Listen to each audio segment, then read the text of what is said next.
Yes, Shyan. Yes, we can hear you. Awesome, awesome. How's everybody doing this evening? Hope everyone is doing well. And let me take this opportunity to welcome each and every one of you to this, our first weekly youth rap, well, excuse me, bi weekly rap session for the year. This year, well, starting out for this year, our rap sessions will be held on a bi-weekly basis, meaning that it's going to be every second and fourth Wednesday of the month. So please remember to bear that in mind as we go forth. It is so good to be back. I am so excited about what this year entails. I mean, last year I just felt that we ended it way too early and we started it this year way too late.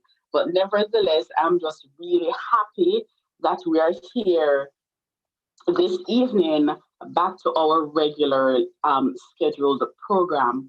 Now, this week's rap session, we will be using a different format. Um, I think we're gonna have a rap session basically, and what is gonna happen? Oh, hang on a second. I think I may have jumped the gun a bit. So I'm gonna let Port Mary District of Churches do their thing. I think I got way too excited. So I'm gonna shut up and then I'll start speaking in a few. All right. So I'll stop speaking now.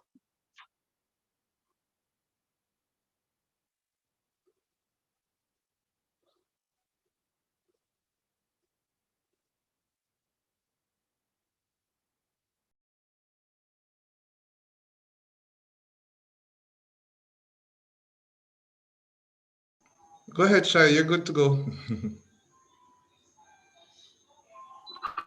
Pastor, are you sure? I'm so embarrassed right now because I was like, oh my gosh, I was just way too happy. No, man. Go ahead. You're fine. All right. I was just way too happy to start this evening's rap session. I just went off on a tangent and just started rambling. But I mean, it goes to show how excited I am, for us to finally be back. But I do apologize if I may have disrupted any protocol or anything like that. Please accept my apologies and let me give me a moment so I can get over my cringe reflex because I'm easily embarrassed.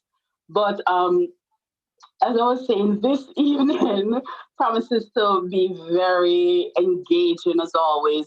And the format for this evening is going to be a whole lot different than what we're accustomed to because we're going to have more of a vox pop whereby you guys will have the opportunity to give your feedback because this evening's topic is um, we're focusing on why the SDA church is bleeding youth. And this is something that we really have to address. And it's not a Seventh day Adventist problem, so to speak. It is something that all, if not most churches experience when it comes on to their youth. Why is it that our young people are leaving the church in such large numbers? Now, at this time, I also want to pause to welcome everyone who is joining us via our Facebook page. Welcome. Thank you so much for tuning in. If you're here on Zoom, this is kind of bittersweet for me because, as I've told the organizers, I actually prefer to be an observer in this rap session because that way I can get to be in the comment section. If you're on our Zoom, you know that the comment section is where it's at. And I'm actually missing out right now because I am the moderator this evening. But nevertheless, it promises to be an exciting and engaging evening. But without further ado, I think I need to stop speaking for a bit and we're going to open properly with prayer. And this evening, our prayer will be brought to us by um, Brother Leonard Purier. I hope I pronounced that properly. So, Brother Leonard, are you here? Brother Lenni, is that you?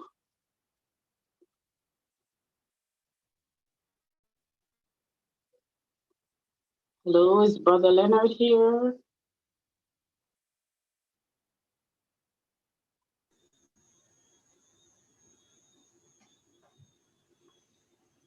All right, not seeing him, Sister Shy. Let me just pray for you. Okay, thank you, Pastor. Well, let's pray. Our Father God, we're grateful to you for this wonderful opportunity where your children can come gather together in cyberspace via Zoom, Facebook, YouTube, just to glorify your name and to speak to the issues that we as young people deal with on a day-to-day basis. I pray as we venture on this subject tonight that your Holy Spirit will guide our discussions and that all things will be done decently and in order to the honor and glory of your name and for the edification of your people. Bless Sister Edwards as she leads out, we pray in Jesus' name. Amen.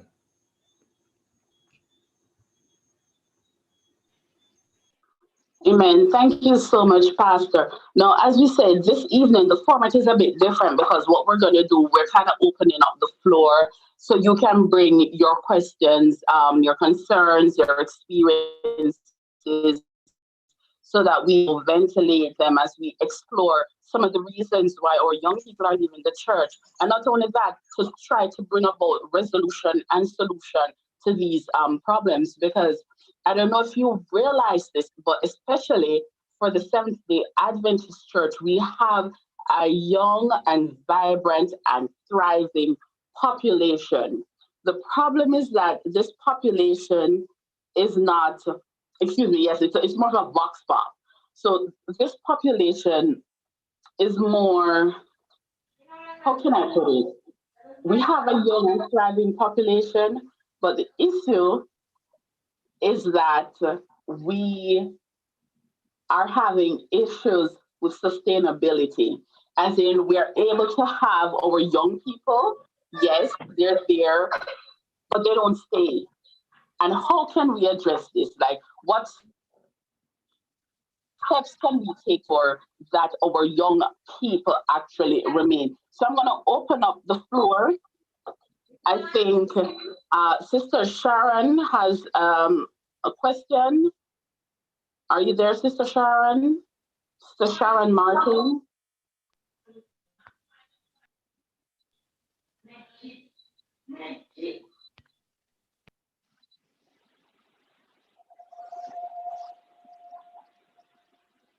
No? All right, I think, okay, we'll move on to, is Alaine here? Alaine Roache? Yes, I'm here. Hi, Alaine, how are you? I'm good.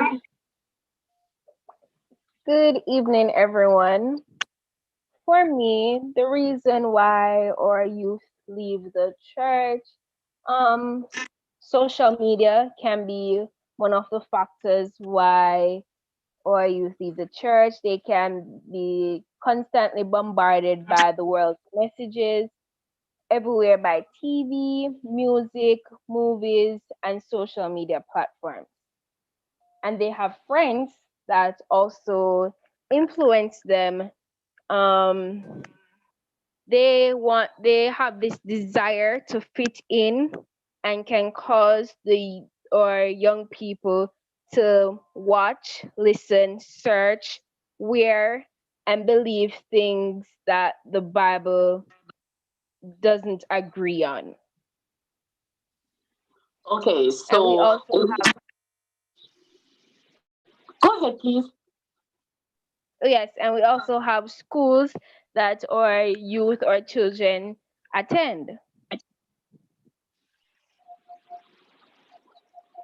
Okay, so in a sense, so basically we have a lot of distractions, right? Is that kind of what you're driving towards as to why that, as to that being, a primary factor? So with us having like all these different things vying for our attention, we find that it's getting more and more difficult for our young people to actually stay in the church, right? Yes. Okay. And as you touch on that point, Sister Alaine, this brought me back to a few months ago with a rap session that we had with, oh my goodness, I don't remember the young lady's name. But she's originally from Haiti. That much I remember. She works with I think with the general conference. I honestly don't remember her name. Her name is slipping me right. I can see her face. Sister Felicia, thank you so much, BB to the rescue. Sister Felicia, and she was, speaking about how we can use these various platforms as a powerful witnessing tool. So don't you think that, having these different platforms at our disposal, that we can actually use it for our benefit and to be, a powerful witnessing tool? Because when you look at it, we are living in the technological age. Look at us right now. We're on Zoom. We're having this meeting by Zoom. Normally, when we, as Adventists, especially old school Adventists like myself, yes, I'm old. I had a birthday last week. But when we had rap session was something that was done face to face. We would have a meeting space and we would have this gathering and we'd have our discussions. But now we're using a virtual space. So for us using technology may not necessarily mean that that, hey, this is something bad, but it's how you use it and the purpose that you use it for. For example, having your phone. I can attest that the phone is a huge distraction for me. But at the same time, one of the key things that we have to remember is discipline. Discipline is so important. And if you're like me, we can really get carried away. Like sometimes when I check my weekly screen time, and to see the number of hours I spend on my phone doing absolutely nothing. It is so embarrassing. Like I'm so disappointed in myself. But as young people, and I'm throwing this question out. So when we have like all of these different distractions pulling us, away from our personal time and our personal relationship with God, how can we go about and try to redirect ourselves and to have, like this quiet God time that we can truly focus and get ourselves centered on things that truly matter? Anyone? Can I answer? Sure, go ahead.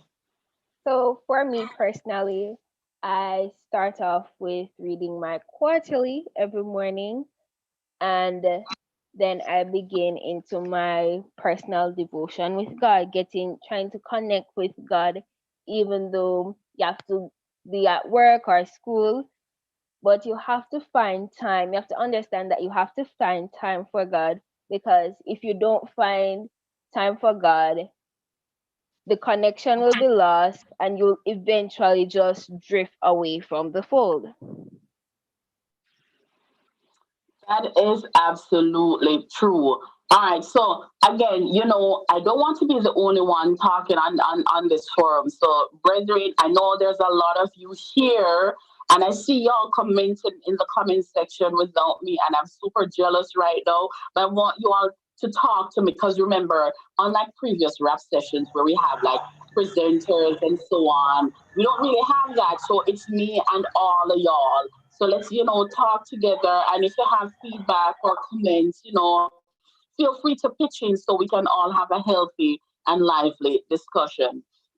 Now, before, I know somebody wants to say something, but Sister Alaine made a very important point, and that is to, personal devotion. Personal devotion is so important. I don't think we realize the importance of setting the tone for the day. Because when you start with God, like it, I don't know if you've ever had an experience where you missed out, or you were running late and you didn't get to have, your personal devotion. And it's almost as if it just throws off your entire day. And, you have this nagging feeling in the back of your head saying, hey, I didn't get to do my devotion. I need to really make time. So personal devotion is so important. And in this fast-paced society, fast-paced world, I don't think anybody realized just how quickly time is moving by. One of my friends, I had this friend from India, and he brought up a very important point. And he said, as busy as I am, I can sacrifice at least 10 minutes to God in the morning. And I think that's something that we all can do. Because as Sister Alaine pointed out, when you allow it to slip once, it has this little creeping effect, and then it happens another time, and then another time until, you completely get into this habit of not, having this structured time with God. All right, Sister Sharon, you have your hand up. What would you like to say? Good night, everyone. Firstly, I'd like to back up a bit about the reasons for young people leaving church. The reasons they varied, but the two main one I would say is parenting, and the other would be the church family. Firstly, I say parenting because there are times when, as parents, we are the ones who actually introduce our young people to the world. And I have seen that happen over and over again. We keep saying they are young, they need to enjoy, even though we are Adventists, we are Seventh day Adventist parents. And I have seen, no one told me, I have seen where a young person should be preaching that Sabbath morning, and they had a football tryout, and the parent, who is an Adventist, took him to the football tryout before he came to church that Sabbath morning. You understand? I have seen where children in the church, young people in the church, pierce ears with parents who are Adventists. You understand me? And we need to look at these things. And the other one is the chastisement of the young people in the church. We need to remember that we are young. We were young once, and now our young people have far more things to distract them than what we had then. And it means that we need love. Because I remember when I just came in the Adventist church at age 12, it wasn't about the Adventist or the Sabbath that caught me to church. It was the love that you got in church. And the thing about it is that we need to stop behaving as if from the day we got baptized, we never buck with toe, we never drop, and stop and be practical with these young people when they come to us with questions. It's not every time they ask you a question they want to hear about Ellen White, They want to be practical. Tell them, this is what I had to do to overcome what you are going through. This is what I have to do to most of what our young people are going through now is far beyond us. One time we used to just simply have, I don't even know what we used to have compared to now what these children have. And we have to understand that they have to be fighting harder to stay in the church than when we were there. And until the church and the parent come together, we are going to be losing our young people. It's time for us to stop seeking souls and try keeping the ones that we do have now. And that is my point. Thank you so much, Sister Sharon. We're going to come back to some of the points that you raised. Sasha-Kae, you have your hand up. Go ahead, please. Hi, good night, everybody. I'm going to have to hop off soon. So I wanted to I said what I had to say first, but I totally agree with Sister Sharon right there that we have to be very practical. Because personally, I believe that the experiences that we have is not just for our learning alone, but it's also for us to share with others and to help them along the way as well. And a lot of times we tend to behave just as she said, that we're all perfect and we've never done anything wrong. And really and truly, we can use what we have been through to help somebody else. So when I was asked to participate tonight, right? I thought about it, and personally, I thought that maybe, sometimes the reason why a lot of persons leave is because they don't have that strong personal connection with God for themselves that they should have. So it's just what the parents would have told them, what church people would have said to them. They weren't encouraged to cultivate a relationship with God for themselves. So whenever challenges come, it's a little bit easier for them to stray because they don't have that personal connection. But then I thought about it somewhere, and I'm like, a lot of the times when we discuss this, we discuss it as observers. We discuss it as persons on the inside looking out. We don't actually have discussions with the persons who have left. We just observe and see that, oh, they may have gotten pregnant, or they may have done this, or they may have done that. And we just say, oh, them just love man, or they love the things of the world. And we don't necessarily talk to them about what really happened, what is really going on with them, talk to them, understand what is really going on. So what I did was to ask a few of my friends who have actually left the church or aren't really going to church anymore. I asked them what were the reasons, what were their reasons for leaving and how the church can help. So I'm just going to read the responses that I got, and then that's it. So one of the persons that I asked, they sent the laughing emoji and they said church is just not fun.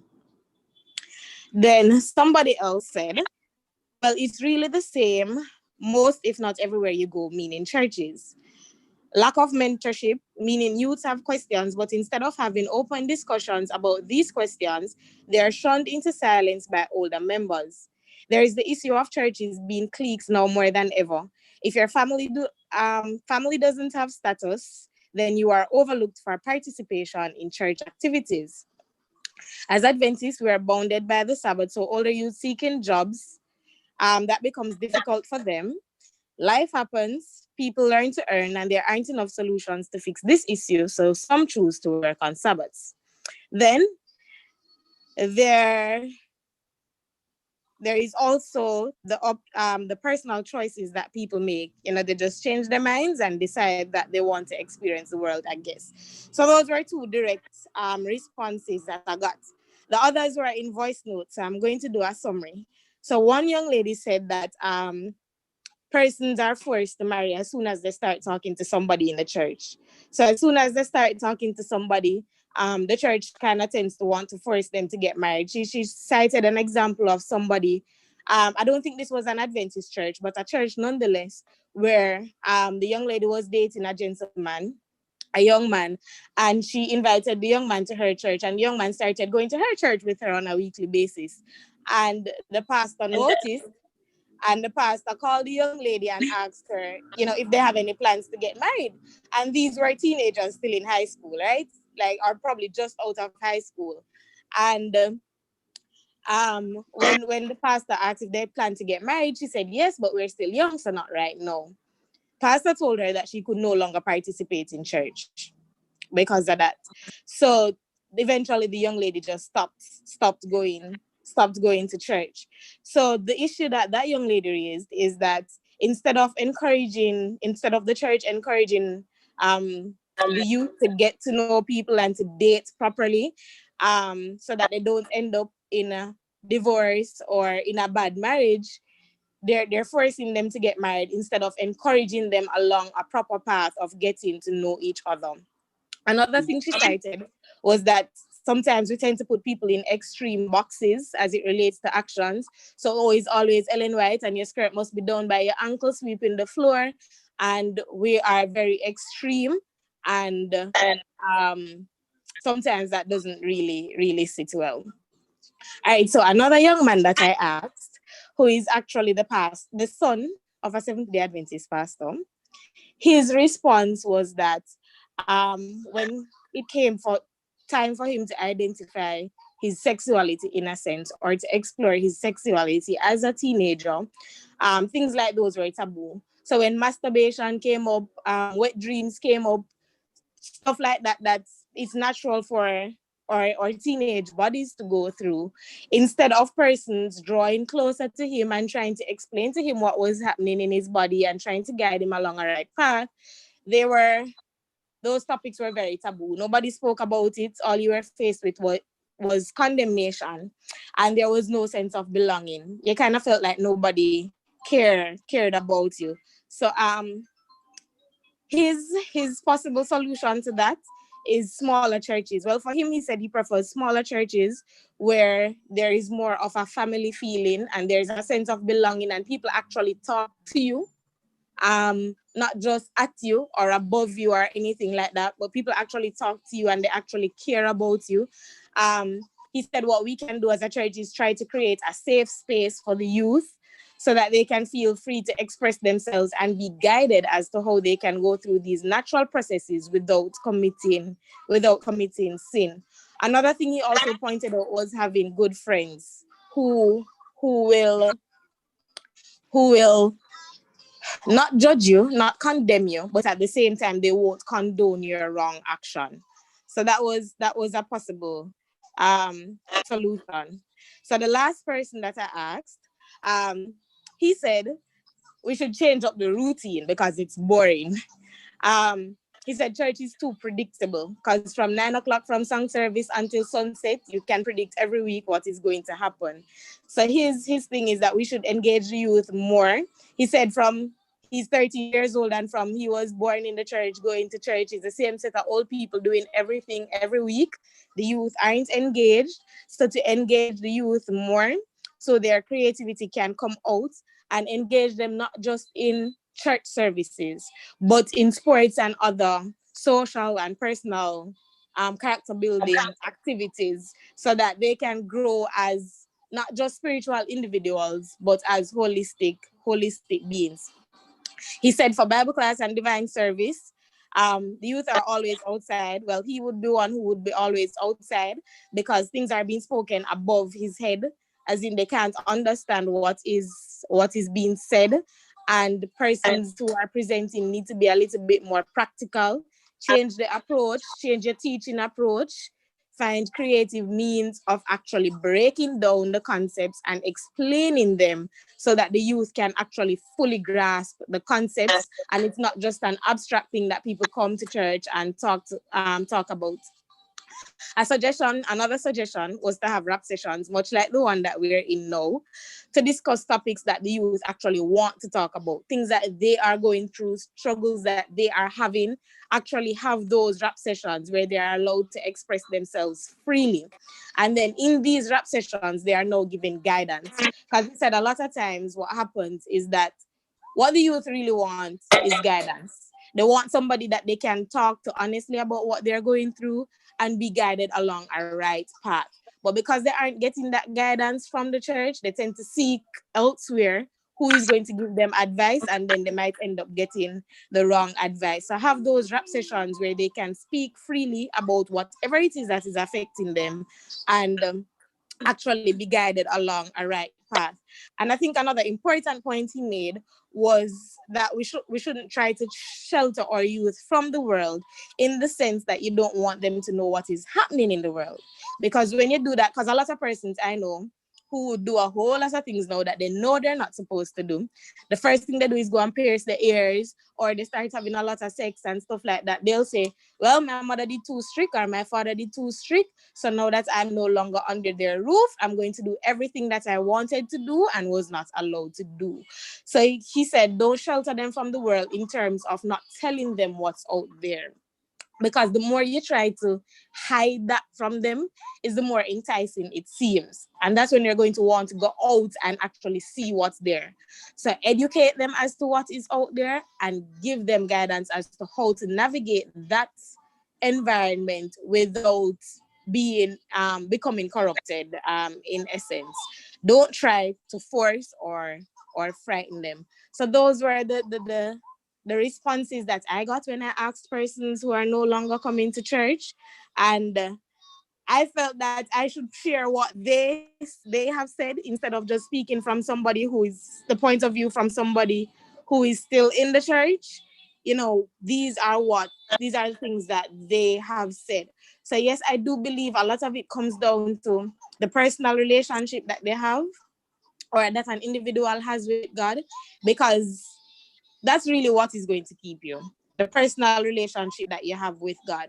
But if an environment wasn't created for them to have that kind of personal relationship with God, because it's not something that comes automatically. It's not something that you as you're born, you just know how to have that relationship with God. So we have to create that environment so that they can have that relationship, so that all these other issues become a whole lot easier to fix. And yeah, I said a whole lot and I'm done now, so I'm going to shut up now. Sister Sasha, you dumped an entire 18-wheeler. You came with bill and receipt. Listen, Sister Sasha, thank you so much. Listen, brethren, Sister Sasha went out and she did her research. She did her research, she did her analysis. She probably have graphs and charts that we can't even see right now. But trust me, thank you so much for that excellent feedback. Now, I have several persons' hands raised, and we're going to go in this order. I think Johnakim, Hubert, Perrin, and then Lenni. So Johnakim first, followed by Hubert, Perrin. I hope I'm saying the names correctly, and then Lenni. Also, if you're in the comments section, keep your eyes open. I will be dropping credits every now and then, so don't get too carried away. Dropping your truth bombs. All right. So, Johnakim, are you ready? Let's hear it. Good night, everyone. I think most of what I would have said, it has already been covered. Because what I was pointing at is the church meeting the needs of young persons, which I think is very important, because people only stay somewhere where their needs are being met. I mean, if you're not your social needs, you cannot connect with people there. You feel like a complete stranger in a church. You won't stay there very long. So that's why I was happy when she noted that the church must have safe spaces for young persons where they can discuss issues that are affecting them, issues that they are going through, and they can feel comfortable in sharing. I mean, there are persons out there that would embrace them, all for the wrong reasons. But the church must be the first place where a young person should be able to express themselves and express themselves freely. Also, their spiritual needs. The church, if the church itself is not empowered, is not spirit-filled, it might be a little bit monotonous, just going through the motions and stuff like that. There will be no real power. I personally, I don't think my real Christian experience, my conversion was really, my conversion experience was within the church per se. It's mostly outside. It's not through anything that the church did. If anything, the church frightened me more. But the young people must be able to know that the church is powerful, and that they will not be so attracted to the outside world when it comes to the occult, because a lot of people are going heading that direction, and other societies that, I mean, a lot of persons are entering because they somehow feel welcome there and they somehow feel powerful there. But the real power is only in Jesus Christ, and I guess the church needs to do more in showing that. Thank you so much, Brother Johnakim. And moving forward, because this is something that I hear that keeps repeating itself, but we're not being clear because we keep hearing, okay, issues that young people face. What are these issues? Let's be direct. What are some of these issues that you're facing that you think, these needs that are not being properly met by the church? So, let us try to be as specific as possible so that we can try to bring about a resolution. All right. So next up, Brother Hubert.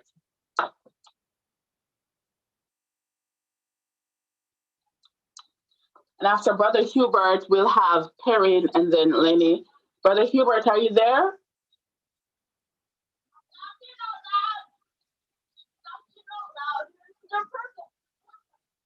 All right. We're not seeing Brother Hubert, so Perrin, why don't you go ahead? Is Hubert? Huh? Good evening. Good evening. I have a question.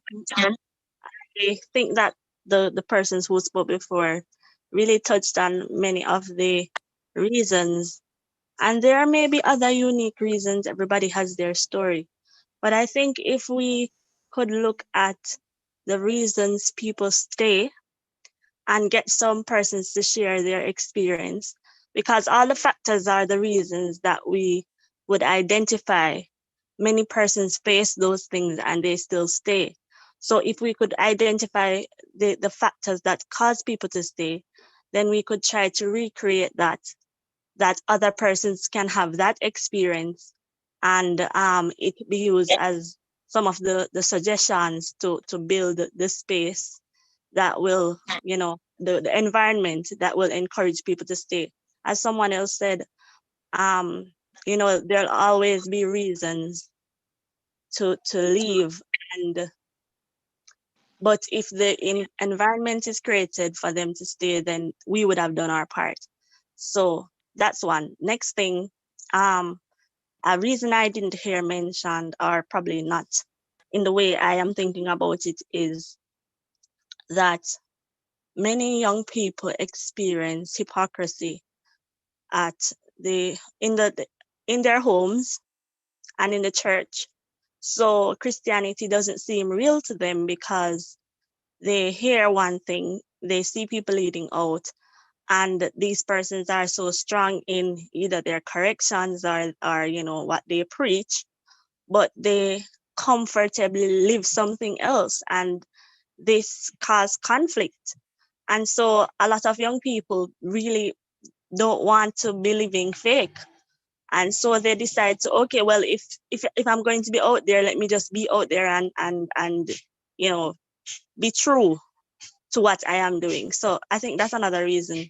The conflict that young people have when they see their parents who are leaders or, you know, upstanding members in the church just living a double standard life.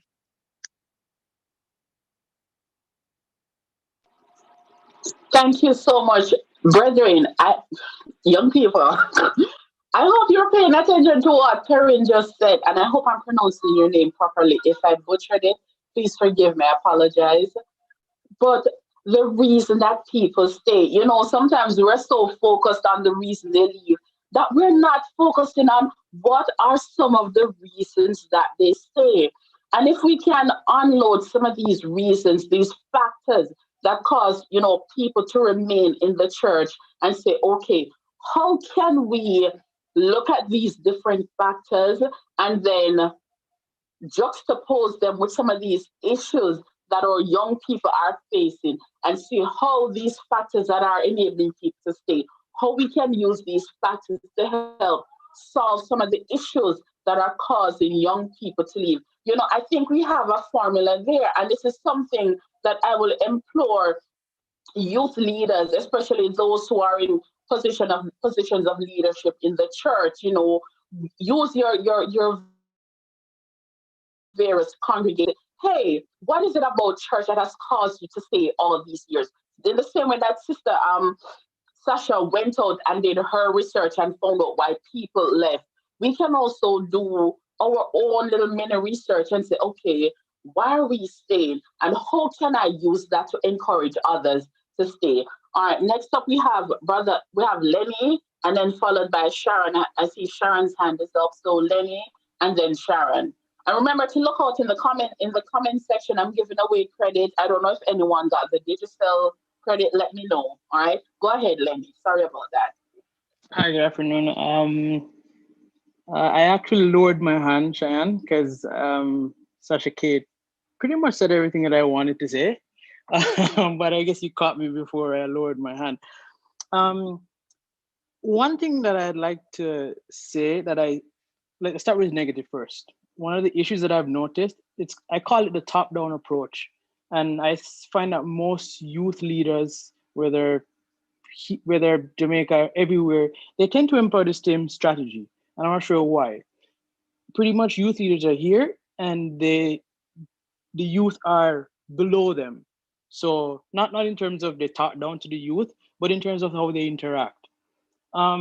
If you ask a youth leader, would you happen to know what's the in thing with the youth nowadays? Do you actually know what, sad to say, what popular song are the youth singing? Many youth leaders don't know. And if you can interact with youth from this perspective, where you are down to earth, let's call it that, then you get a better feedback from them. You asked a question just now. You asked youth to say what issues they're facing. I find that in public forums, you will never get any youth to answer that question. But if you have let's call it a personal relationship with them as a youth leader, you get a better response. They will actually tell you. Parenting, that's a good reason why many youth will stay.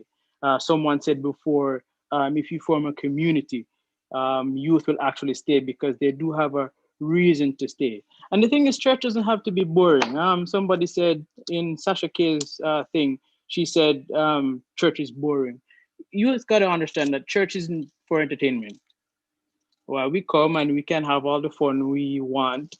A personal relationship with God has to be built at some time or another. Over time, yes. But as youth leaders and fellow, and let's call ourselves older youth, we can help to foster that relationship within these youth, and we can eventually get them to stay. It's not impossible. We just have to put some work in. Thank you.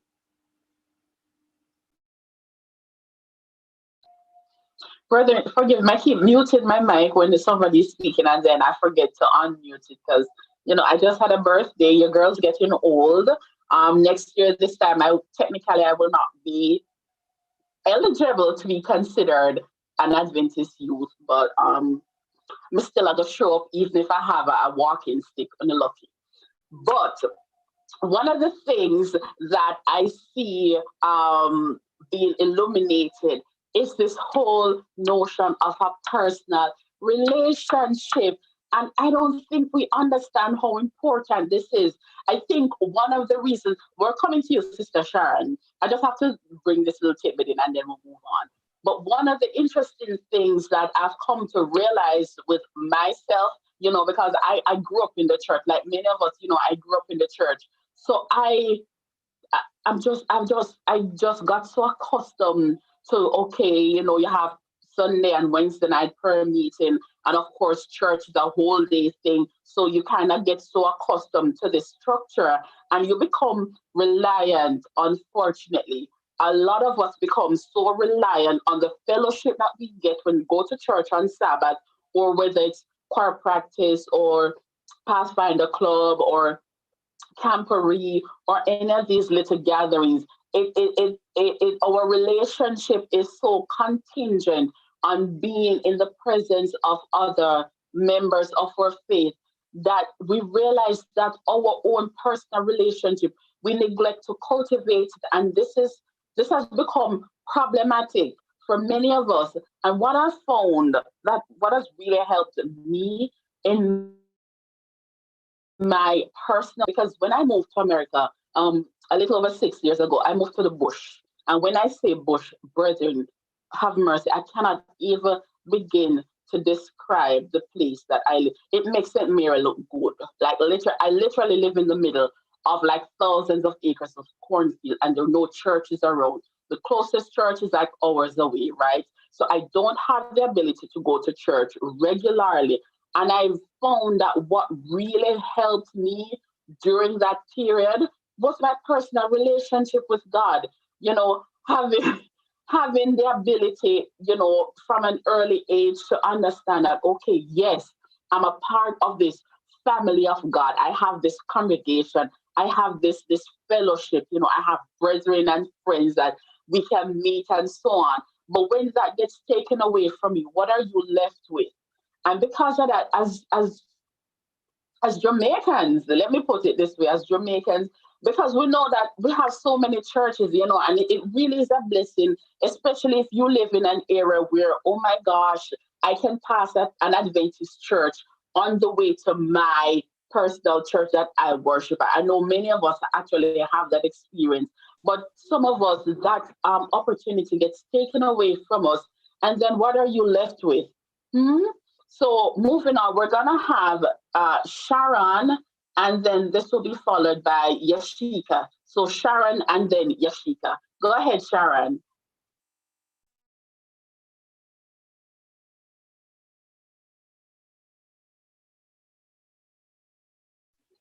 Hello, Sister Sharon, you're up next.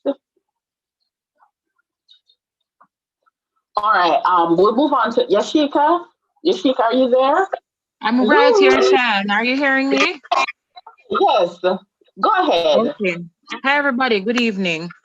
I'm very interested in this conversation, and I've been enjoying it, and I've been listening, and I've been reading. I have not had the experience of leaving the church. I can't say unfortunately. I have to say fortunately. But I did make up my mind once to leave the church. I made a conscious decision that I was going to leave the church. And nobody did me anything. My parents didn't do me anything, didn't help to foster that or anything like that. Nobody had done me a single thing. I remember thinking about it for quite a while to say, what if the church was wrong? What if everything that I had been exposed to from birth was wrong? And the other thing that came to my mind was, what if I never experienced anything else? Because having been born in the church and pretty much eat by belief for all my life, I thought that maybe there was something that I could be missing.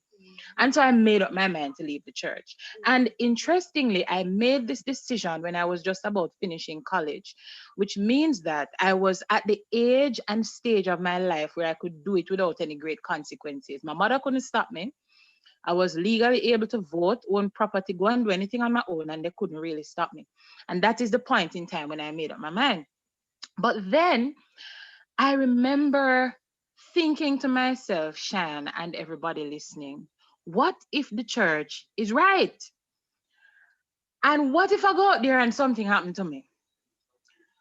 And that was really what helped me to change my mind and decide that it's not worth the risk, because in the event that they indeed right, I could get myself in some serious trouble and I might not get the opportunity to fix myself.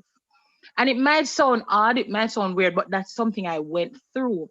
So it brought to my mind the fact that a lot of our young people are indeed curious. They really have questions about the other side that they've not been exposed to, especially those of us who were born and grown in the church and didn't know anything else.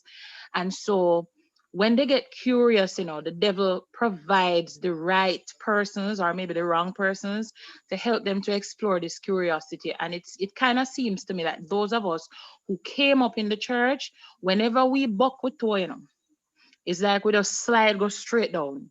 And I've seen so many of my friends and members of the church, young people, my age and way younger, who have made that mistake out of sometimes sheer curiosity and end up getting themselves into major trouble.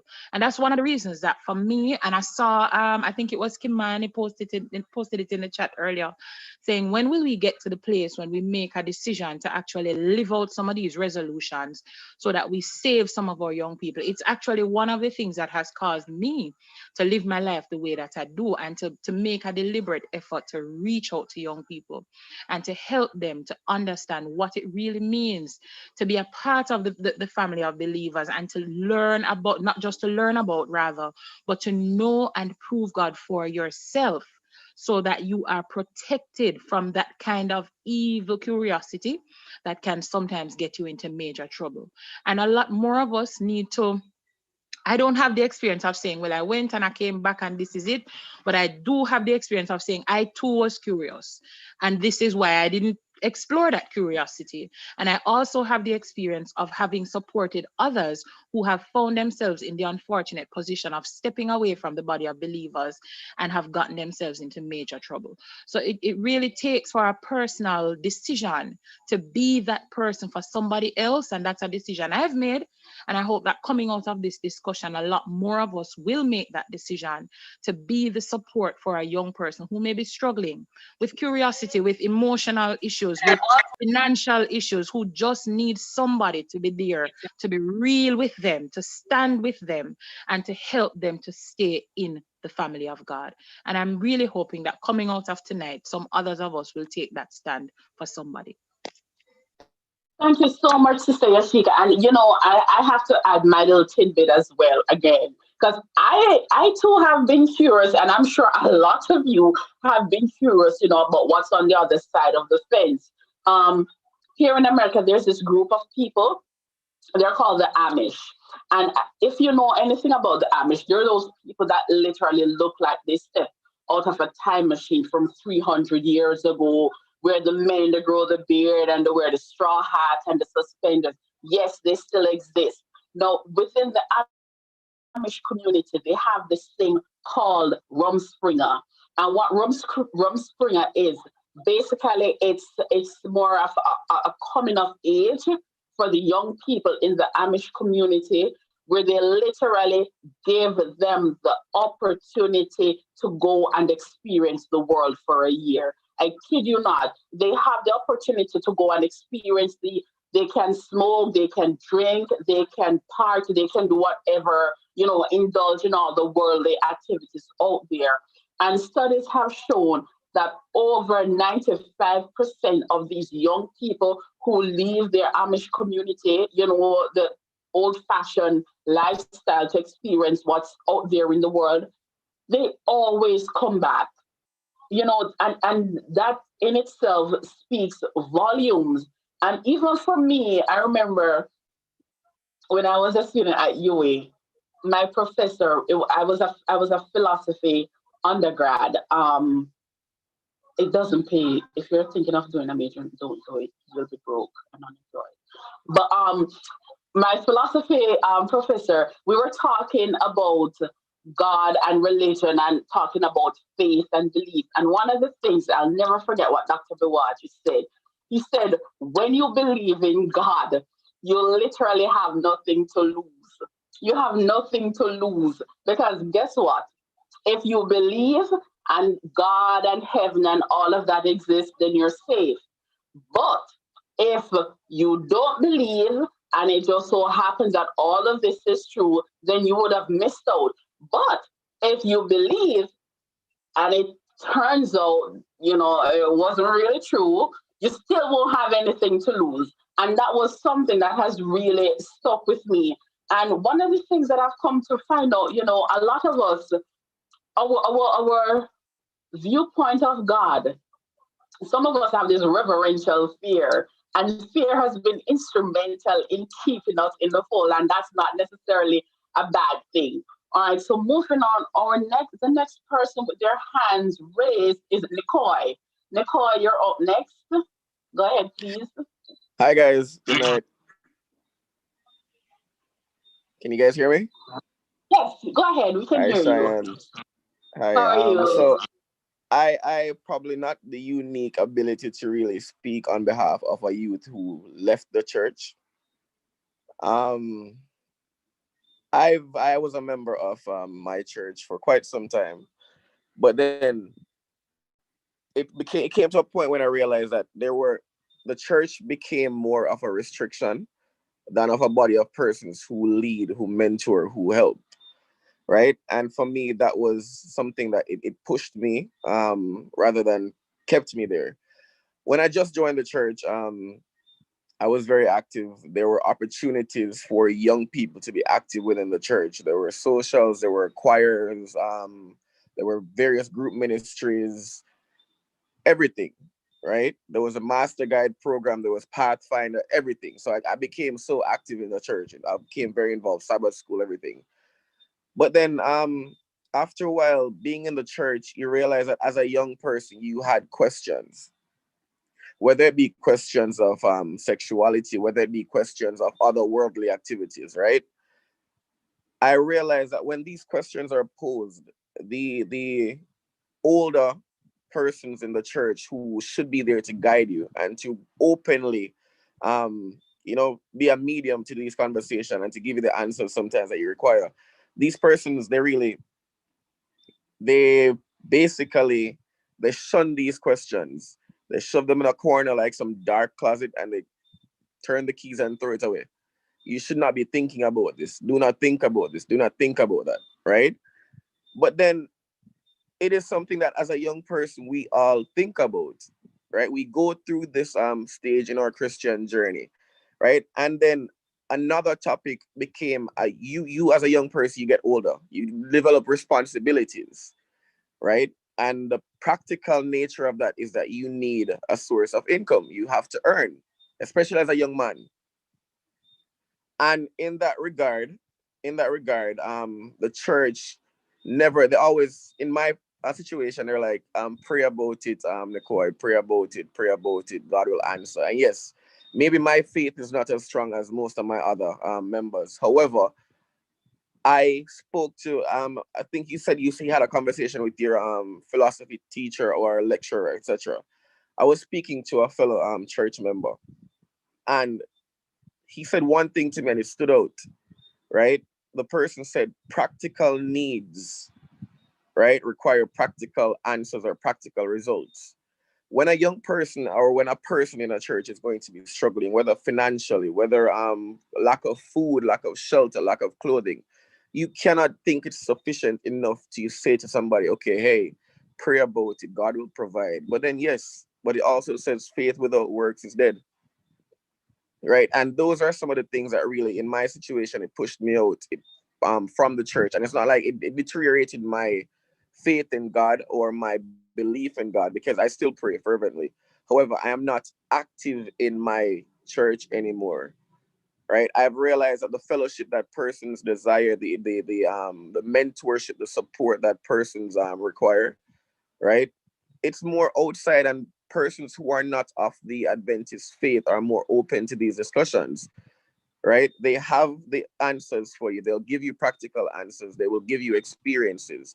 And I think that persons growing up, these things will hinder their progression in the Christian journey. And I think that for me is something that it affected my stance, my activity in the church, because it's not like I've stepped out of the Adventist faith, but I really am not active in the church anymore. And I don't know if I'll ever be, with the same issues that they're still there. And this has been over 10 years now. So, Nicole, just to interject here, seeing that you've had some of these issues, some of these personal issues with your church family and so on, do you think that a lot of effort has been placed into trying to address them? Because one of the things that you spoke about is engagement. And I don't know if for a lot of us, being actively in the church has been very instrumental in keeping us as members of the church. So do you think that your lack of engagement or your lack of participation in some of these services, has that really affected your own? It has. Yes. And let me tell you why. With my church, it was unique. As I said, when I started going to my church, you had a plethora of activities that you could have been a part of. Firstly, the choir that we had, a youth choir that went down. There was so much negative energy from our elders. There was so much bashing of the youth that he found out a lot of the youths who were a part of this choir, they left the church, or they weren't active anymore.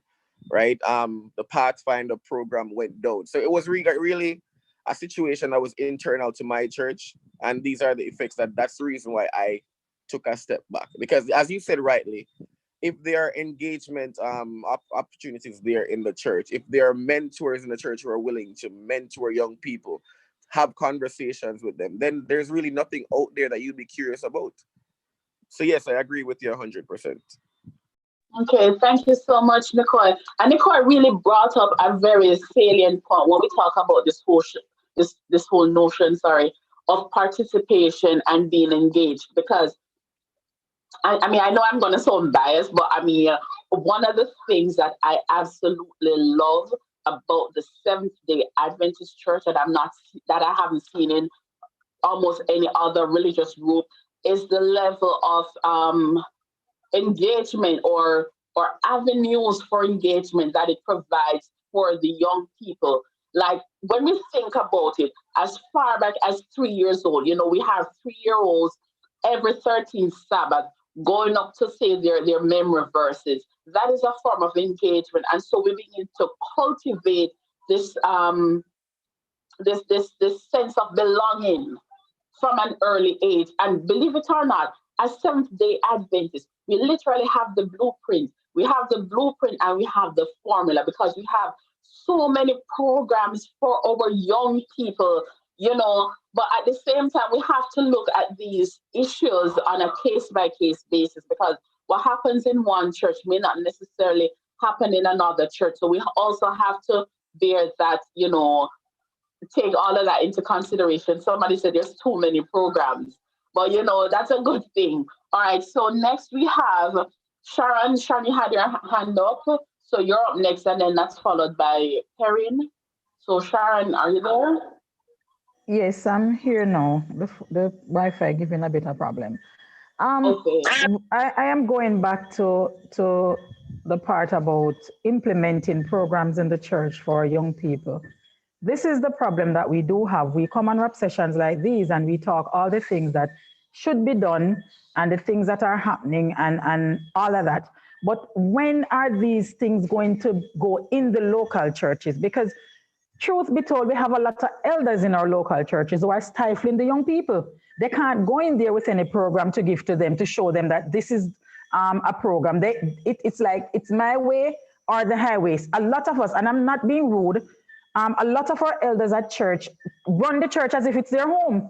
And our young people has no space to even put in what their ideas or anything. Is like they're just being bashed.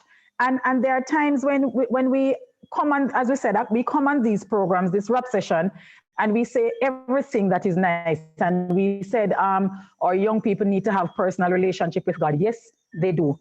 A lot of our young people, they are not even from Seventh-day Adventist home. The church is where we foster this relationship. Some of the times our children are even in the Adventist home. They have never heard the parents giving God thanks for something. You know, it's all about what they work for, what they achieve. So that experience that the child is supposed to have, to say, the faith my mother had in God when we didn't have any sugar in the jar. I see where the Lord would have helped my mother and I would have seen things happening. Nothing like that. Most of the times, our young people are out there battling, swimming, doing all sorts of things. The other time, there was this message from somewhere in Paul, Pastor Lindsay can remember, of this young man in church who was looking through the window. So distracted, he fell out. And this is what is happening in our churches. Our young people, they are looking through the window. Us in the church are not seeing that our young people are being distracted by the things of the world. Love, that word love that we talk about every day in church, until we start loving our young people, because we do have a lot of young people who they are very hard to deal with because they use this quote unquote finding myself to be rude. But a lot of times, these are the young people who need the love the most. And we, as the adults in the church, as the elders in the church, and I hear this young man says that when they ask the questions about sexuality, they are being shunned. We can't be doing that with our young people because sex is everywhere. Everywhere. You can be reading your Bible on the phone and it pop up. You go on some website and it just pops right up. And when the young people come to us and ask us about these things, it's not for us to shun them. It's for us to tell them practically how you can handle these situations, how you can deal with these situations. Don't go and tell them to go and read Ellen G. White, I Love You, and Ellen G. White counsels. And that is not what they want to hear. Because when they go out in the world, someone is going to tell them something.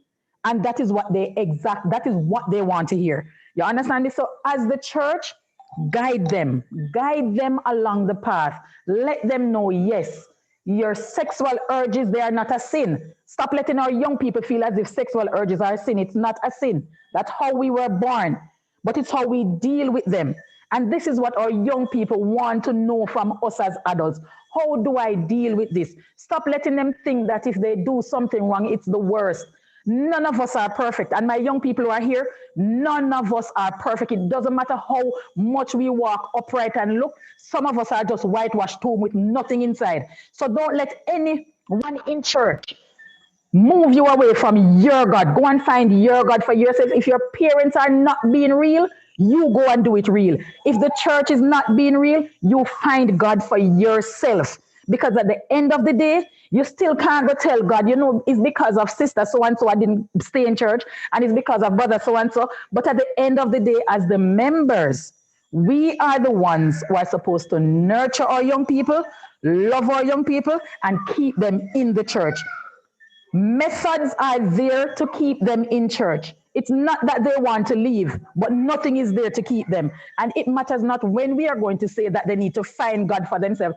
This is the thing that keep them away sometimes. because a lot of them are struggling seriously with their spiritual lives and they need the help.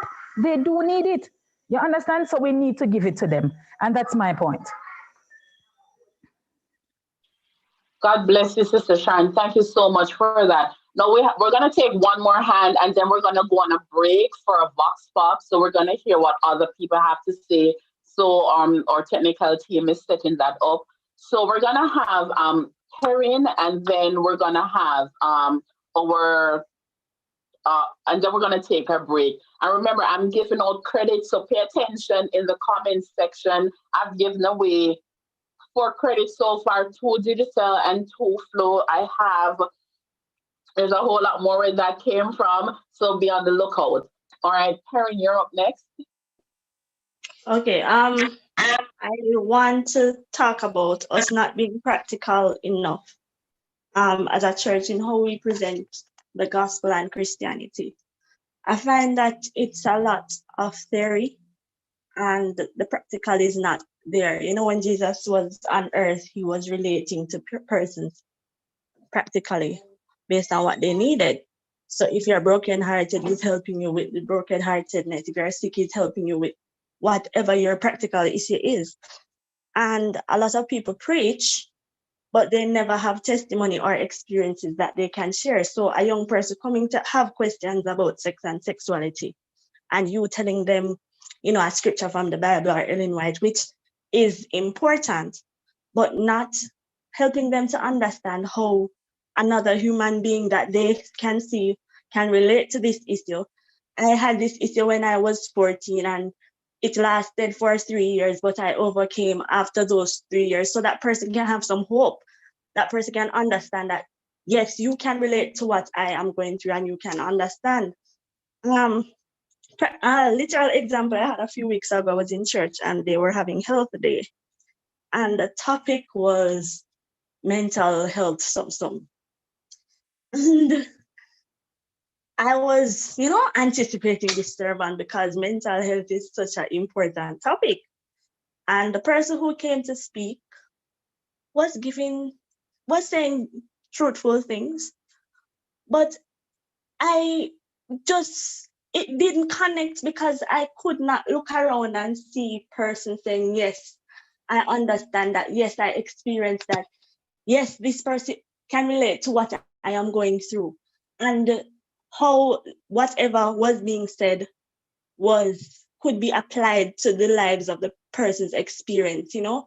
Trust God, and if you believe in God, then you won't have to be stressed. And I was there, I could almost squeeze somebody because I'm saying this such a powerful topic that if it is looked at properly can empower and help so many people to experience healing or, you know, breakthroughs. And we're just playing with it as if it is just, you know, any other thing. And a lot of the deep spiritual experiences that persons can relate to. For example, reading the Bible and finding it exciting, it didn't start there. And so the baby steps are the foundation, you know, which is having testimonies that they can relate to. Someone said it, never hearing a parent give a testimony in the home to say, you know, I was at work today and I wanted to do this and I overcame, and, you know, relating it to their Christian experience. There's just always this divide between the theory and the practical. And I believe that is another reason why many young people are not experiencing what true Christianity is and the victory and the power that we can experience by choosing to follow Christ. It's just words many times. Thank you so much, Sister Perrin. Don't go just yet. I just wanted to elaborate further on what you said, because the point that you brought up with regards to mental health, do you believe that, you know, because mental health is a very sensitive and touchy issue, and especially for us as Black people and as Jamaicans, we tend to stigmatize issues surrounding mental health. And the fact of the matter is that sometimes we simply don't know how to address it. We don't know how to deal with it. So we kind of push it one side. Like we tend to fear that which we can't explain or understand. So do you think that that is something that is also being translated in how young people perceive their issues are being treated? I did say earlier in the chat that I do believe that many of the older folks are not equipped, but we find that we are not equipped in many areas in life, and what we do is either we get training or we seek out to find information, and we don't pretend to know everything ourselves. And I think that is an issue that we have, where many leaders, many persons who are in authority, they don't know the answer, and instead of, or they don't understand, and instead of saying, you know, I've never experienced depression, so I don't understand what you are going through, or I've never, you know, had suicidal thoughts, so I don't understand, but I am going to find somebody who understands, or I am going to try to educate myself. It is just this one side. Refer you to somebody who can help you. Yes, but it sometimes it is a you're spoken to in a way that seems to be either dismissive or condemning. So it's either you don't know God good enough, that is why you're experiencing that, man. Just trust God, man. Just this, just that. Or you really don't know, and you're ashamed to say, I don't know about these things.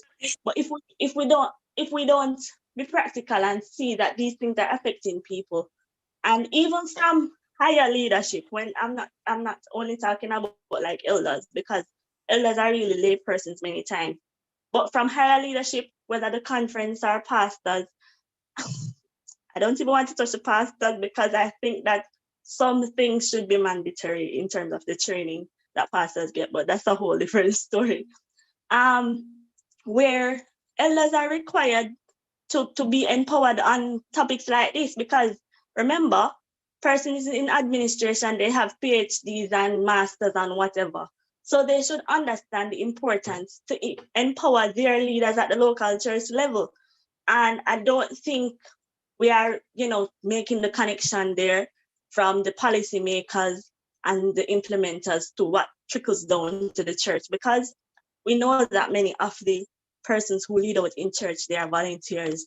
They are not professionally trained and on certain topics and certain, you know, issues.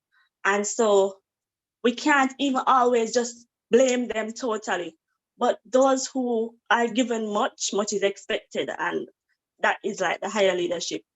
More needs to be done from there. I recently saw my church.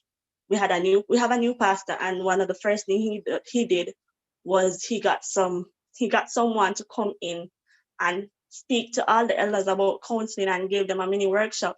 So things like that is what I think would help, and you know, is needed at the local church level. Thank you so much for your insight, Perrin.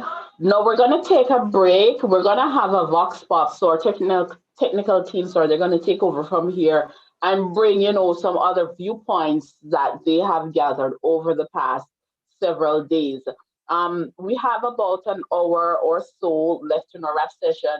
So while the vox pop is going on, just bear in mind some other points that you want to bring across.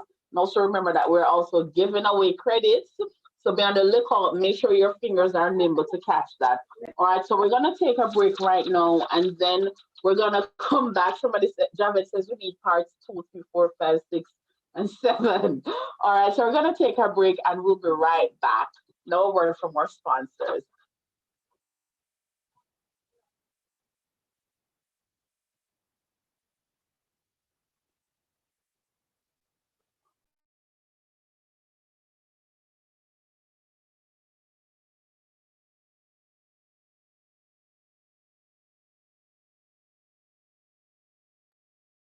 Reasons why I have found myself withdrawing from the church has to do with the older folks, like the older generation, right?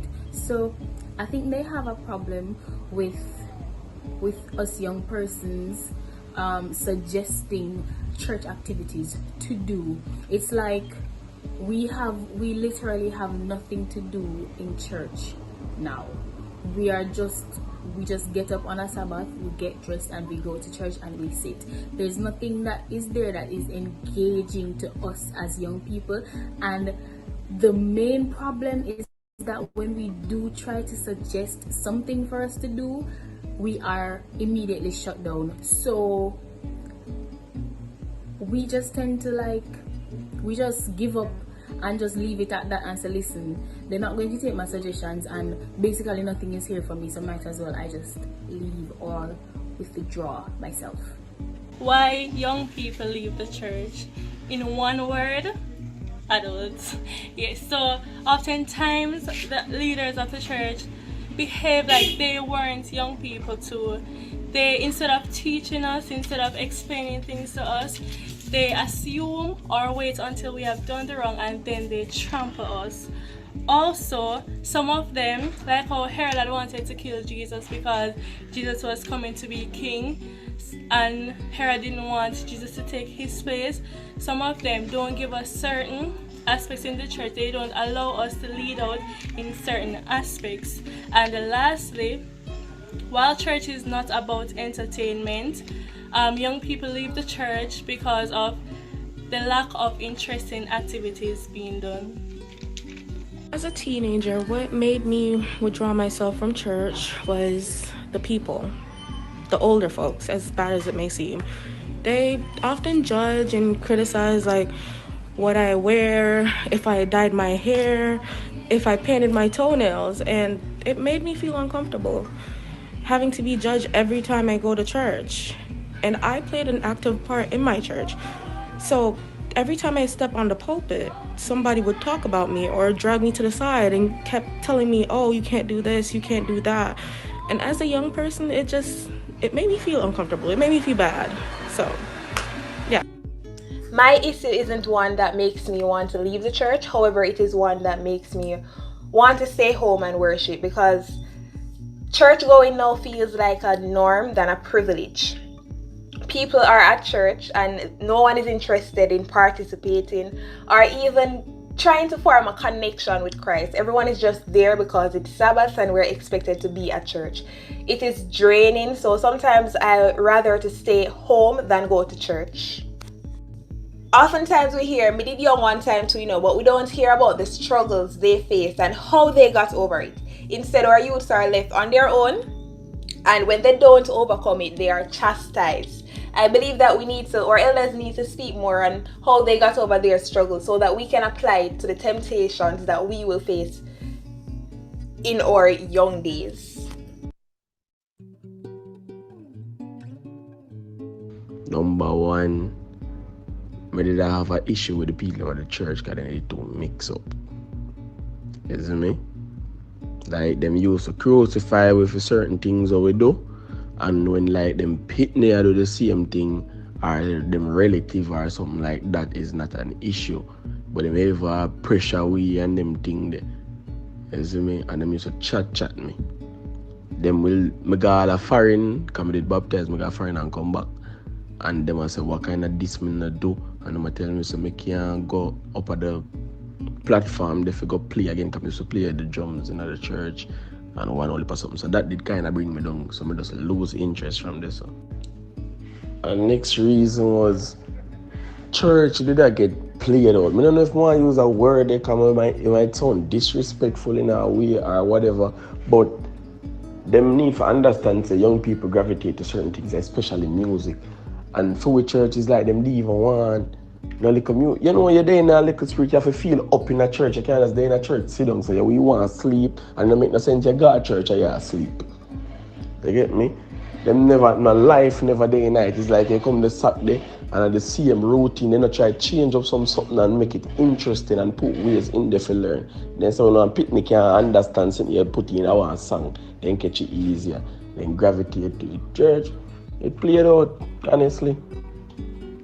Let's say the mindset of the adults, like they don't think or see it fit to modernize certain activities that would draw young people closer and draw them back in the church, and that is kind of a setback for them.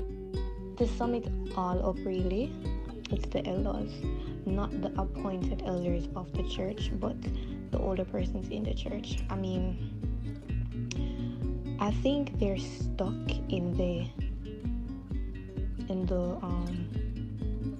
older ways of keeping church, and certain things that they think have to be done. I think they're not ready for a change, and so it kind of gets boring. And I know that we go to church for God and to praise God, but a change has to be made in terms of if you want to keep the church alive, you have to change things in it. You have to change certain things, not going against God, but you have to change certain things. You see, if I would leave the church if they continuously have a problem with that, like, supposed to wear something, right? And it's like every time when you realize that people look upon you or they might find fault with you or anything like that. So that is one reason why I would leave the church. Disconnection among members, that's another. And if I feel like, disengaged, like, what if you got church and, like, say the church doesn't have a lot of young people there, so church, I don't know if I want to say boring, but if you go somewhere where I just more like older folks that they say things that they would find interesting or entertaining might not appeal to you, things like that would get me to probably transfer membership or move from the church. So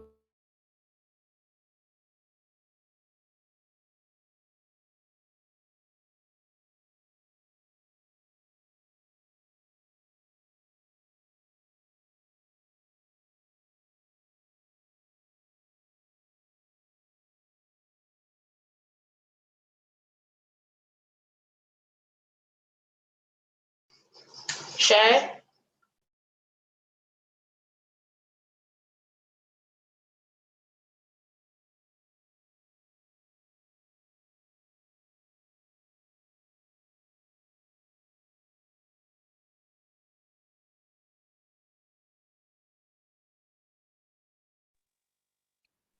I'm sorry, we're not. Shyan?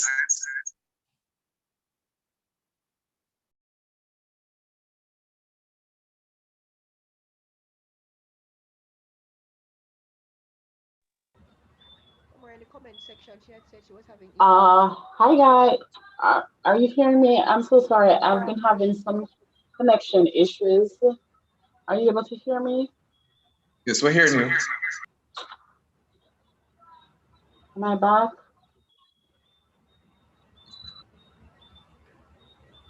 Hello. Are you able to hear me? I Go don't ahead. know.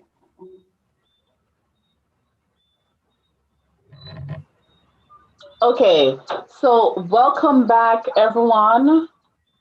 I really hope, like, I don't know what happened, like, my internet was doing so well, and then the devil just didn't want me to be great, and then started to just mess up my connection.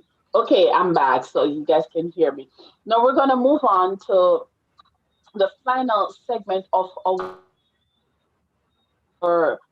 rap session this week. And for the first, well, not even first half, the first 3/4 of the session, there was so much, so many issues that were being brought to the fore, not only issues, but also solutions and practical resolutions that we can implement as young people that will, help to bring about some type of to tip the scales, so to speak. Because the fact of the matter is that our young people they're leaving the church in droves. But not only how can we bring them back, but how can we enable and empower the ones that are already here to stay? Now we have a few hands up.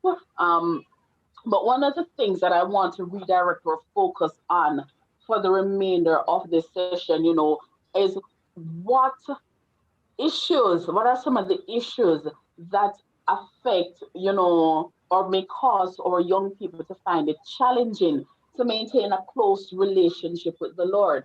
Because we've already established that maintaining a close relationship is key. But what type of issues or challenges that our young people face that will cause them to not start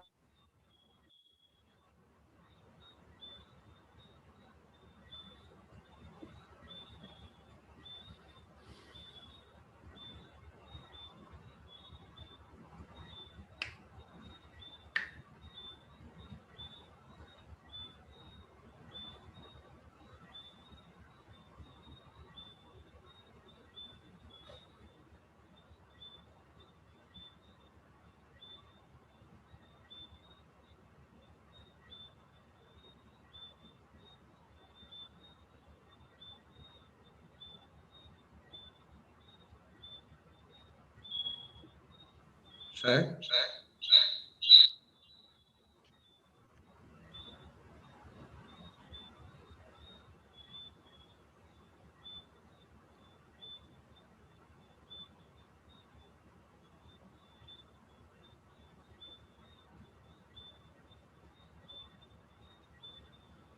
All right.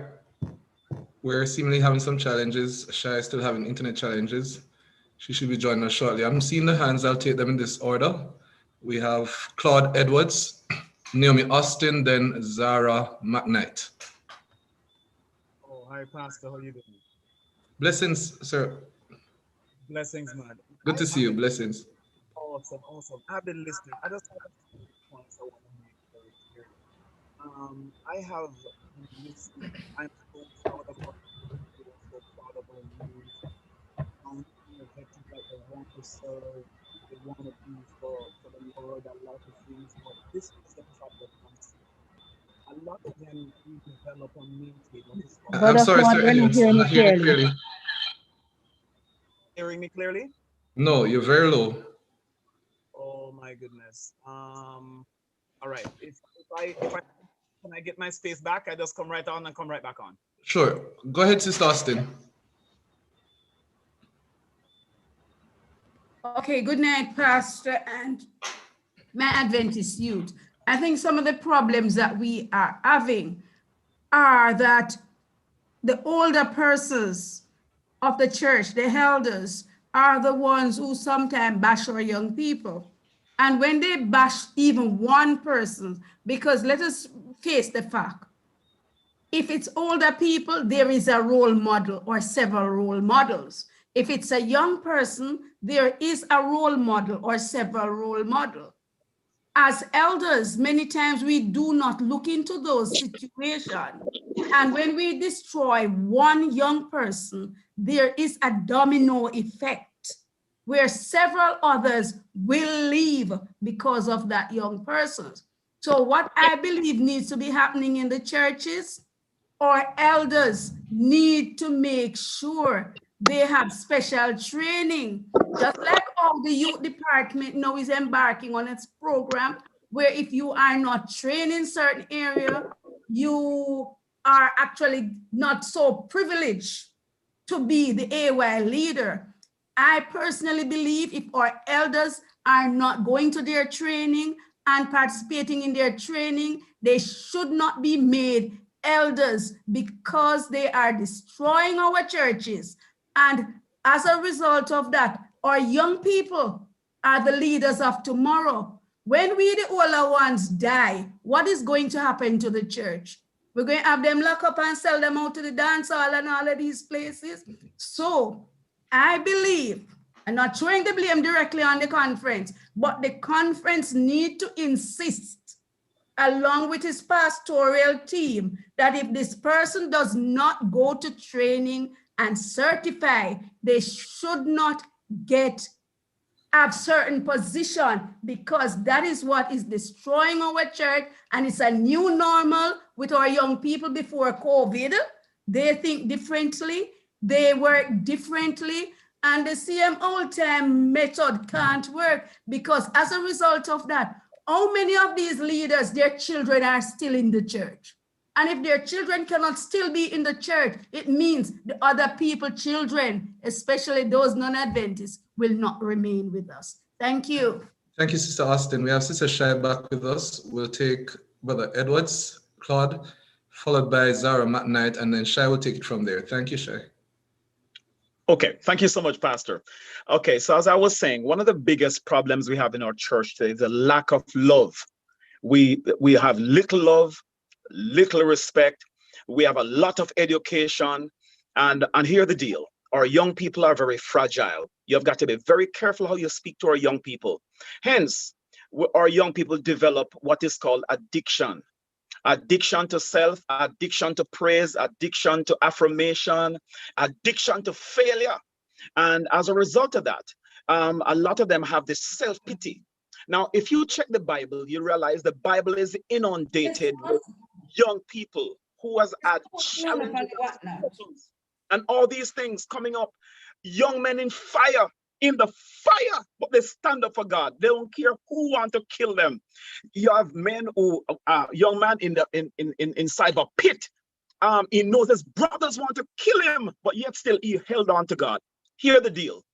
It is time our young people and members of the church stop throwing blame on others for our dysfunction. Because the truth is, the days in which we have come to live, we're going to have to stand up for everything. The Bible speaks about others around you who want to kill you. The Bible, Jesus himself, they wanted to kill him, but that did not change him from being the God that he was. And I want us to get to the point where if you come to church and people don't love you, love God still. You're going to see so much things happening. And if you don't keep yourself grounded in Christ, you can't let it be said that somebody in church didn't like the way you dress. If they don't like the way you dress properly. Dress like you're a child of God. Dress like you're a Christian. If people don't like the way you operate, adjust your temperature for God's sake. Because kingdom is where we want to go. We have too many persons in our church with PhDs and all this kind of stuff, and yet still they are not affecting the church significantly. We have so much doctors in church now. Look at there, and so much patients. Every pastor wants to be doctor, but I don't see nothing that they have learned in school to become doctor. They are attributing it and they are making it work for our young people. It's time we learn to love one another and develop a deep relationship with God, a deep and lasting relationship. We could talk from now until next week. If we don't tell the young people to develop their own personal relationship with God, they will never end up anywhere than outside the church, in the house, and when Jesus comes, they're gone to hell.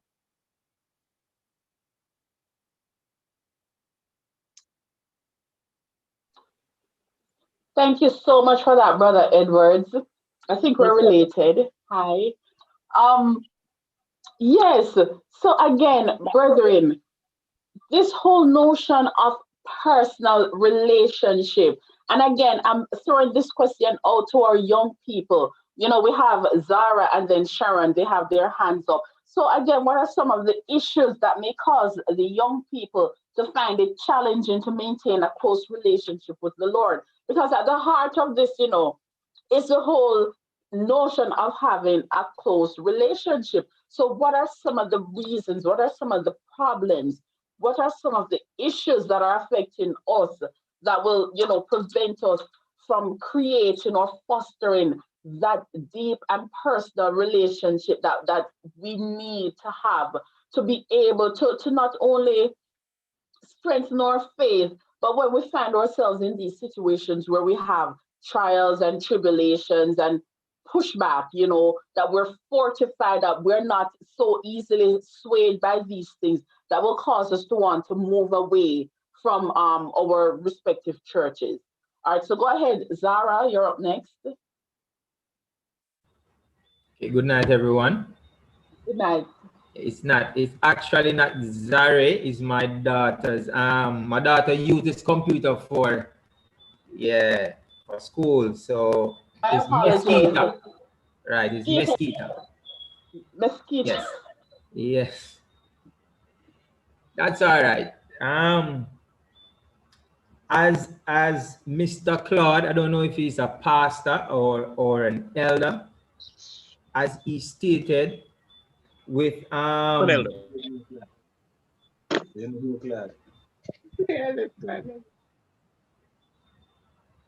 Are we there? Hello? Yes, go ahead, please. Go ahead, please. I was just giving away some credit. Okay.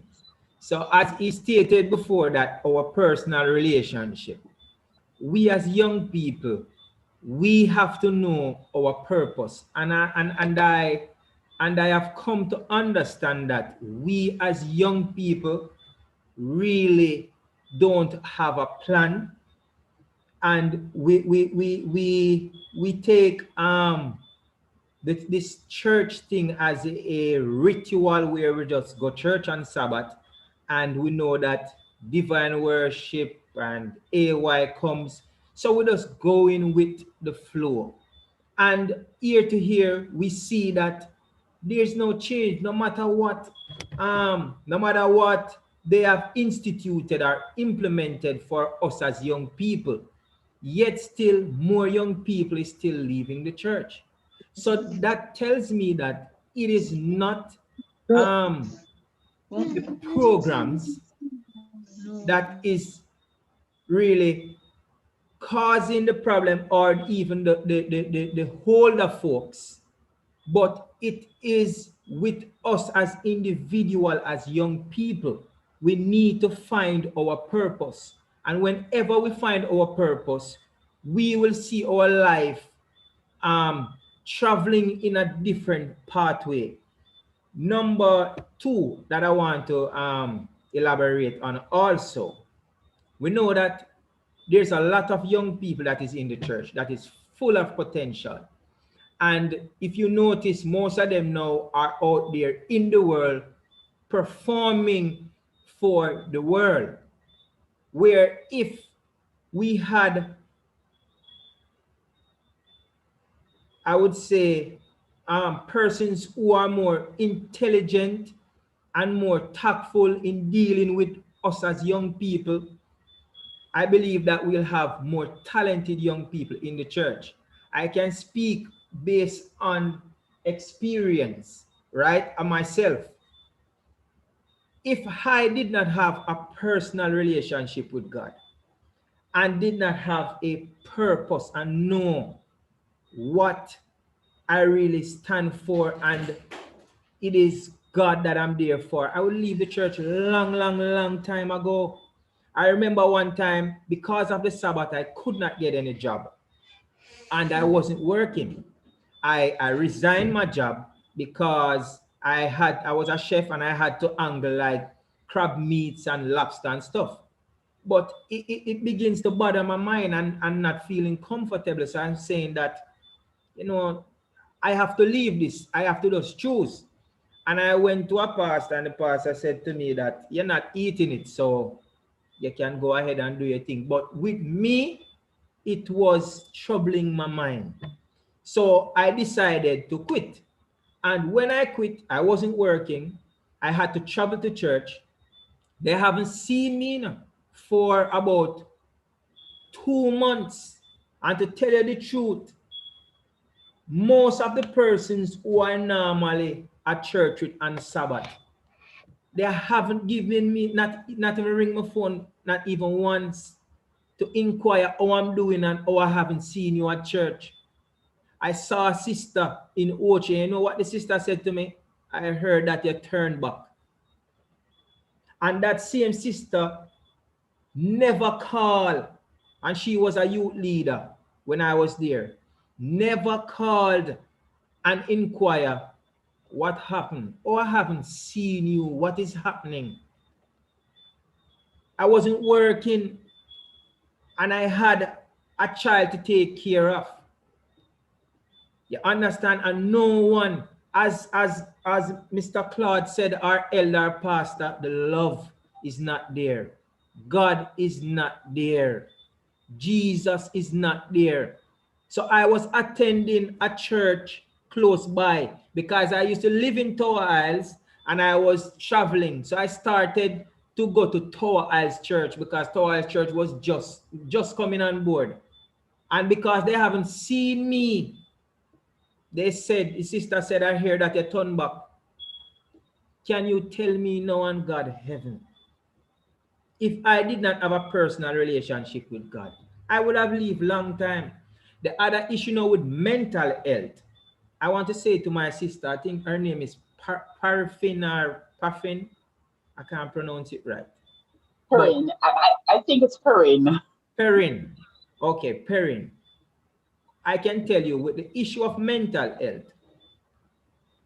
no elder, no pastor, no doctor, no psychologist. They only can give you advice. They only can give you directives and hope that things may get better. But anything that is mental, remember, it is something that is spiritual. Anything that is mental is something that is spiritual. And only you alone can know what you are going through and what you are feeling. And I can tell you, if it's not some prayer warrior you're going to call to help to pray for you, and you yourself go and fasting and pray and call out to God, you will never feel better. The elder, no care what training the elder get, the elder only can advise you and hope and pray and hope that you will feel better, but only you and God know. Only God can help you. When it comes to mental health, only God alone, only Him alone can see in your mind. And anything mental is a spiritual thing. So don't take it that is anything physical. It is a spiritual warfare that is going on. So anything mental, you have to go up and fasting, and God Almighty Himself have to help you with that part. So don't look to no elder and no pastor. You can ask for prayer. Ask for prayer.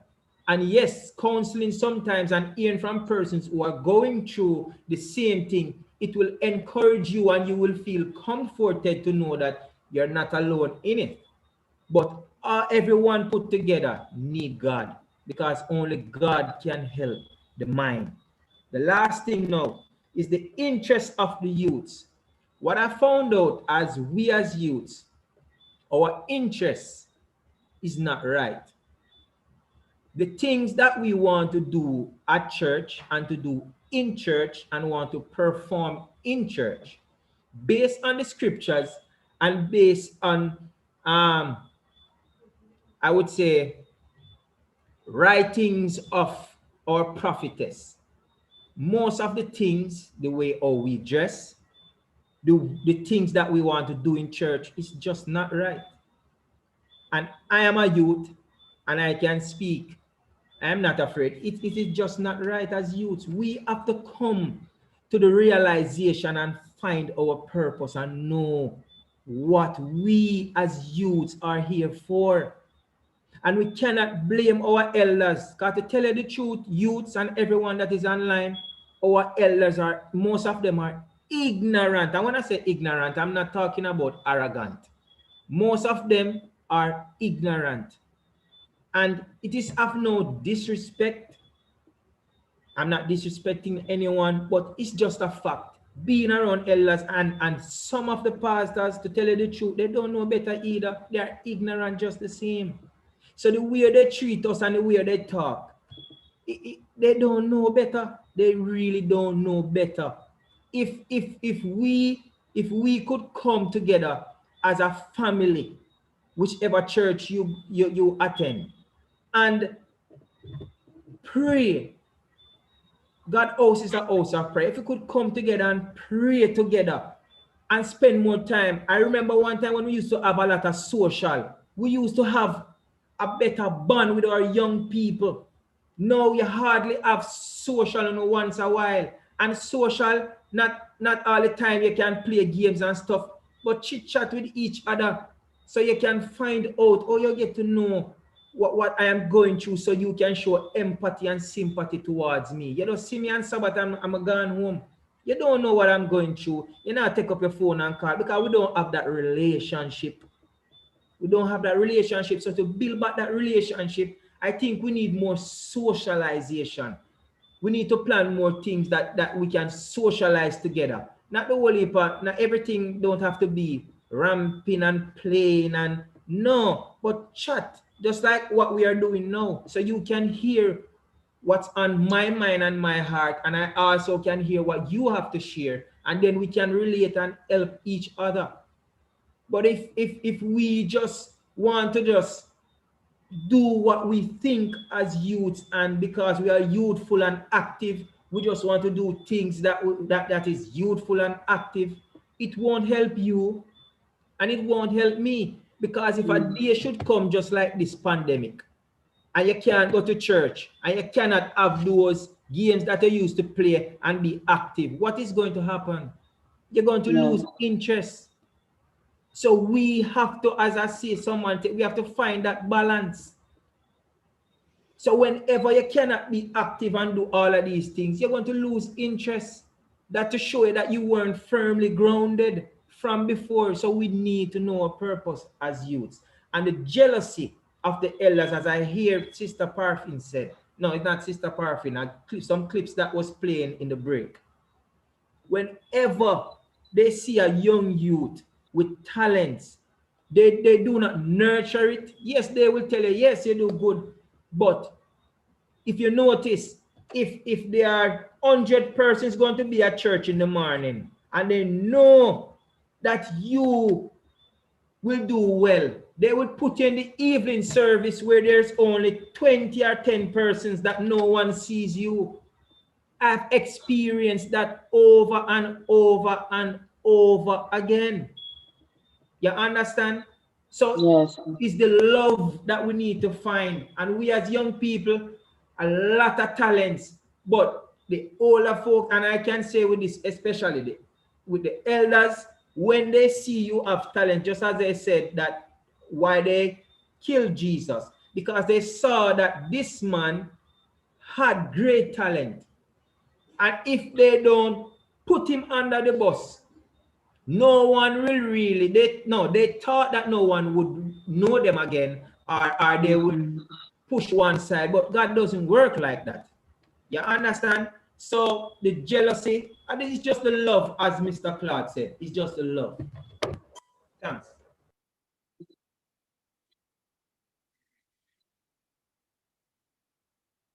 Okay, and that is something that, we see being brought up a lot in this discussion, the whole notion of empathy. There's a lack of empathy in how we go about relating to each other.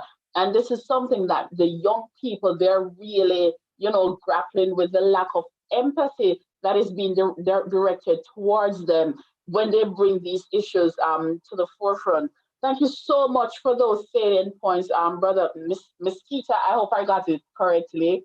We're really running low on time. Julia, my dear sister, you have been so patient and long-suffering. Thank you so much for waiting, and I do apologize. We were supposed to bring you on first when we had that intermission. So we're going to go to you, followed by Sharon, Trevor, Lataniel, and Sibia, so in that order. And brethren, I'm going to implore you to try and be as concise as possible, because we're supposed to end at 8:30, but I don't think that's going to happen. But let's see how this plays out. So, Sister Julia, the floor is yours. Good night, everyone. So, can you guys hear me? Yes, we're hearing. Good night. Okay. How are you? Okay, so the brother Knight before did touch on quite a few pointers, but I just want to say that a lot of young people today, as I am seeing, you guys might not agree with me, but I think we are stubborn, we are selfish, and we find means and ways to tell ourselves that there are things not happening and give ourselves excuses to go out. There are so many things in the church when I was growing up. Well, I am still a young person considering. There are so many things in the church. to empower, uplift each and every one of us. For example, Bible class. I am always in Bible class and AYs and all of that stuff. And even though we're not in church now, we're still able to do so on Zoom. We can study together, reach out to each other, and so on and so forth. Um, Somebody made a point earlier about some parents not asking God for stuff, and the children are not experiencing God's the miracles wrought in homes because their parents were never asking. But we can give thanks also. We don't have to always be asking. We can also be giving thanks. Maybe that parent of that child is never in need or have the need to ask for a pound of sugar. Maybe that parent always have a pound of sugar and can give somebody a pound of sugar. So we must also let our children know that we don't always ask God for things. We can give thanks for things too. We must be grateful. And if the young people were taught to be grateful, they would have been grateful for a lot. And I find it disrespectful for persons to be saying that the elderly in the church are downgrading and they don't uplift you. And they say, yes, persons have their personal experiences. I am not going to dispute that. But our parents are the elderly persons in the church. And it was our parents who taught us to love God. And it was our parents who brought us up into the church so that we can know for ourselves who God is. And if we go to church to serve God, we will not look on what others are doing around us, right? If our parents train us in the right way, we'll not go and look at what others is doing around us. And I believe that a lot of our leaders, young leaders, are misleading the youth in the church today when they're talking about there's nothing in the church for the youth. The elderlies are pushing the youth out of the church and they're doing this and they're doing that. Sometimes you go to the youth, you talk to them, they don't want to hear. Most times services going on, they're outside. Discussions are going on to benefit them. They're outside talking with a friend, doing whatever on their phone, playing games and whatever. You talk to them and they disrespect you. And if you talk to somebody and that person disrespect you 1 time, 2 times, 3 times, I am sure you are not going to go back to that person. And even if you do, because you're a Christian, you have the love of God and you want to see good for that person, right? You're going to be cautious. And if that person should ever come to you and say something, you're going to be cautious too, because you don't want to say the wrong thing, because people are easily offended these days. So we have to look into all of that. And do not give the youth excuses not wanting to go to church and people are doing this and people are doing that. Young people must find the reason to want to go to church. They must find the reason to want to. If you have the love of God inside of you, nothing or anything that anybody said. I got pregnant at 16. I have a son, a 19-year-old son. I'm just 36 years of age. I was out of the church. I was not treated I wasn't treated any different from the others. People ridicule and say things, yes. And I know there are a lot of persons that might have thought that, oh, she's not gonna ever come out with anything good or whatever the case may be. But I thank God for the parents that I had, even though they were not upholding what I was doing. I was never thrown out of the house to fend on my own, right? I had my mom was there to help me with a lot of stuff. I mean, she did not take the baby from me and say to me, oh, you can go back to school and do that. I had to do whatever I had to do with the baby, and I had to know that I have to come home in the evenings. If I go to classes, I have to come home in the evening because I have a baby at home to take care of. She did not spoil me or anything of the sort. My son is now in college, thank God.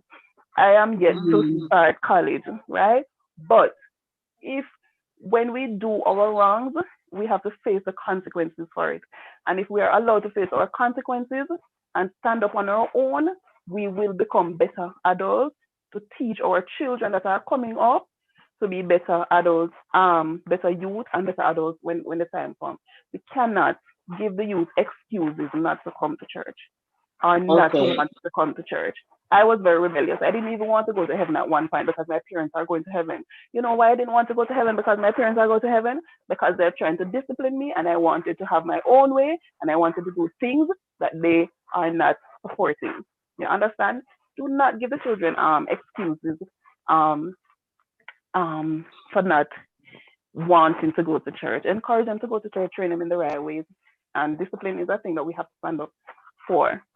Another thing, I saw this headline on the Gleaner, I think, for this young man. He's in Mandeville, Marvin Price. I don't know if you guys heard about him.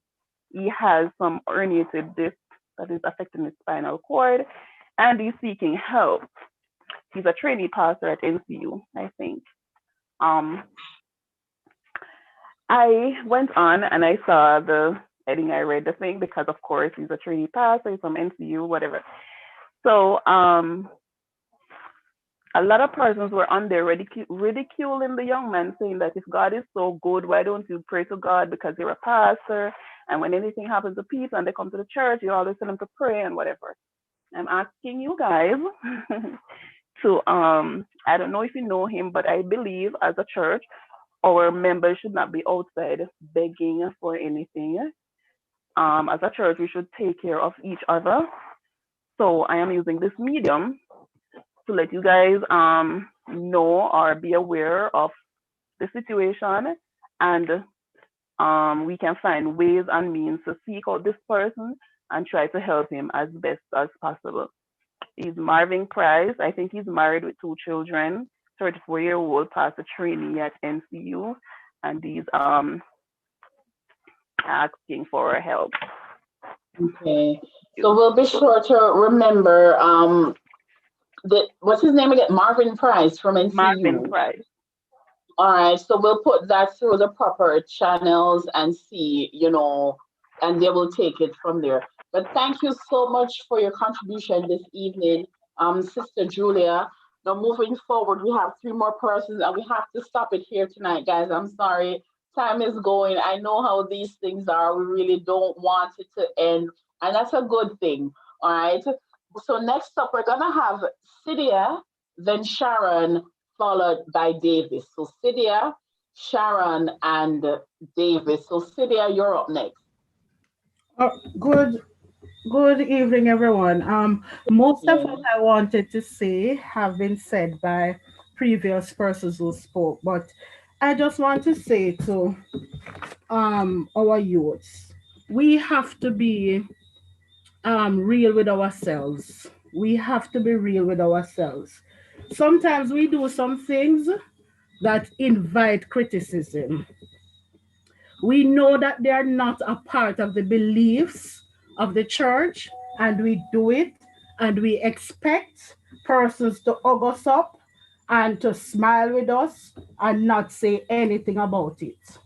So we want to wear what we want to wear. We want to come to church or we want to come to church, and we don't expect anybody to say anything to us about it because we want to do what we want to do. But we have to realize that when we were being baptized, we took some vows, and we agreed to live by the precepts of the Seventh-day Adventist Church. So it shouldn't be that we're talking about whatever we wear to church and people criticizing us. If it was in accordance with what the church believed, I don't think they would need to talk to us about it. And the Bible says we are drawn away by our own lust and our own entice. As young people, I'm a young person, I have nieces, I have nephews. What we spend our time doing, we spend our time a lot on social media. We spend our time doing a lot of things that if we were spending our time to be closer drawn to God, some of these problems that I'm not underplaying that the elders don't sometimes approach us in ways that we don't like or whatever. But if we were spending our time, for example, in the Word of God and going to the Word to help to buoy us up and to strengthen us and all of these, some of the things that we are having problems with, I don't think we will be having problems with those, because we are not supposed to be looking to our elders and persons in the church. They are sinful human beings just like us. Yes, they're in leadership position, but some of them do err. We have persons who were walking with Jesus from when, and they still were not converted. Some of them do err. So while we are still looking at them to say, okay, they must treat us right and whatever, we are still to build up that thought process that we know that we're to look to Jesus. And as youths, we must be mindful of what is important and what is not important. If it is that we're living in this end time and we want to make heaven our home. Thank you so much, Sister Celia. We're almost at the end, and I know there's so many of you wanted to really, get your thoughts in. But we have two more comments, and then we have to close off. I am so sorry about that. So we're gonna have Sharon again, and then Davis will be the last person. So please, brethren, I'm gonna implore you to try and be as concise as possible. And yes, I will be giving out the last batch of credits, so I'll be on it while Sister Sharon is speaking. I'm here listening to persons saying our young people need to take charge of themselves and all of that.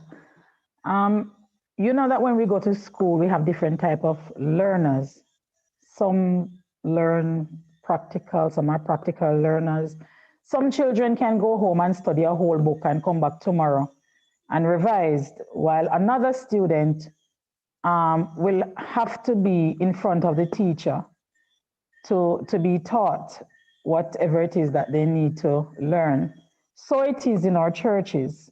We do have persons, young people, and what we need to understand is that a lot of our young people grew up in the church.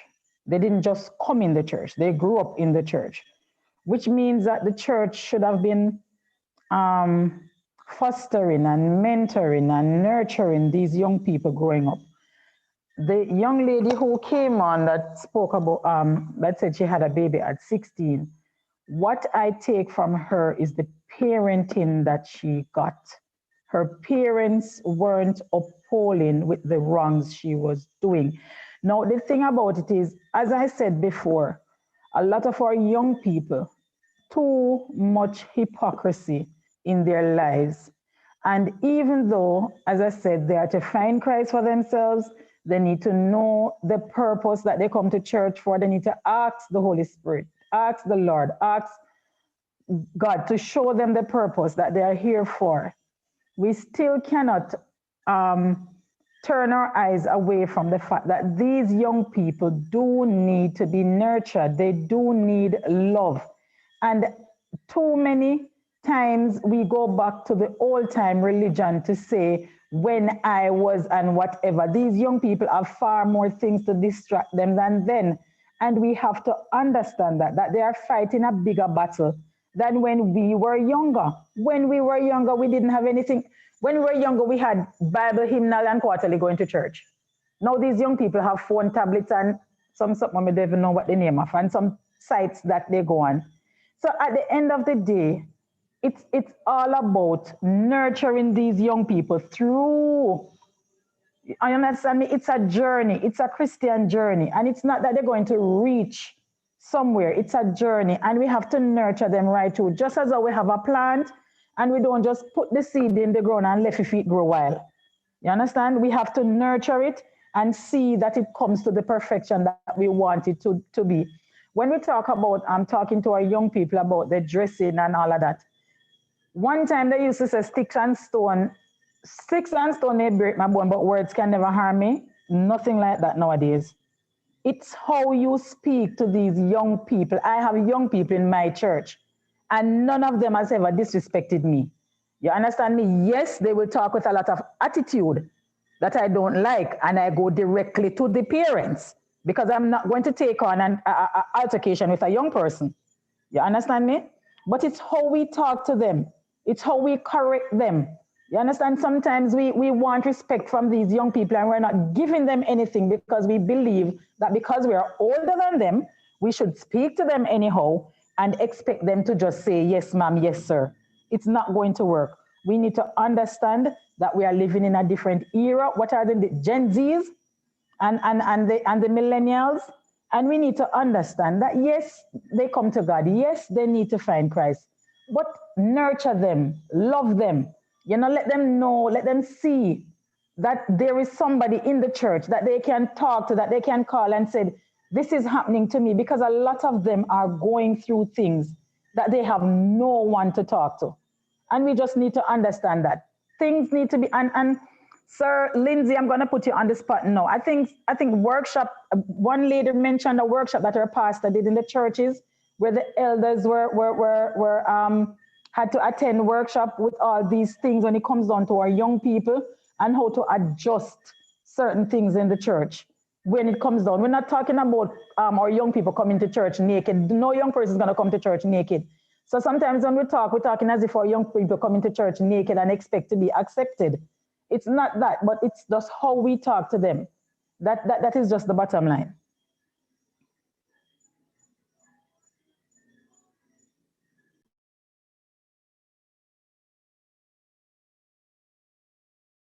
Yeah, you're muted. I just realized, I'm so sorry. You guys, I tell you, I am getting old. I am getting old, and don't be fooled by all of this. This is an old woman underneath all of this.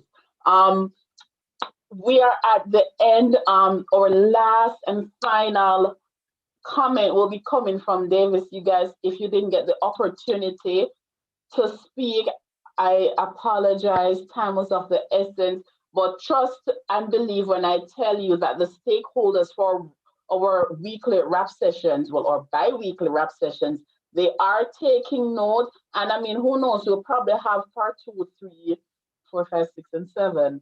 So stay tuned for that. Davis, you're up next.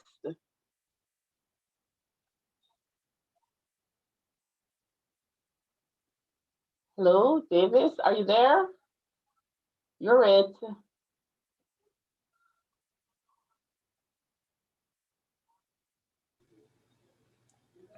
The person named Davis, this is your turn.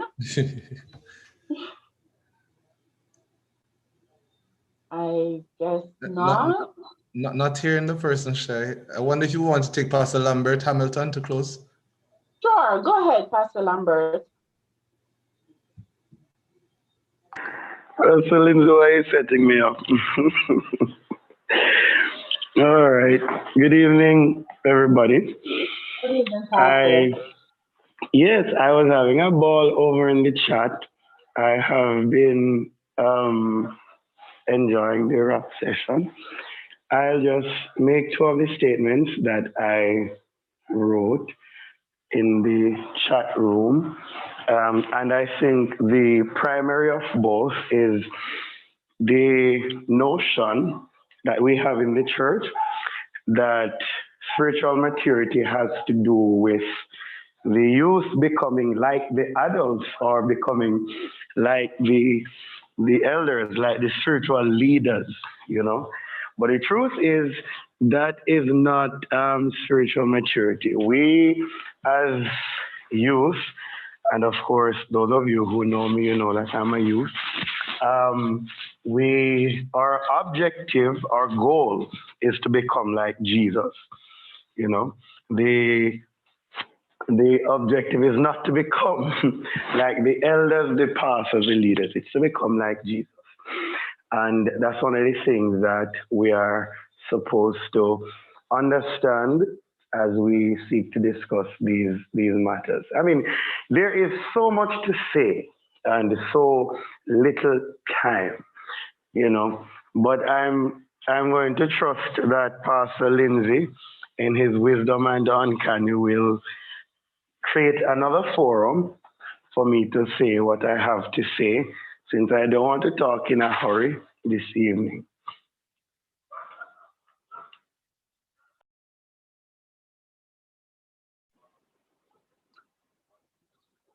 That's it, Pastor?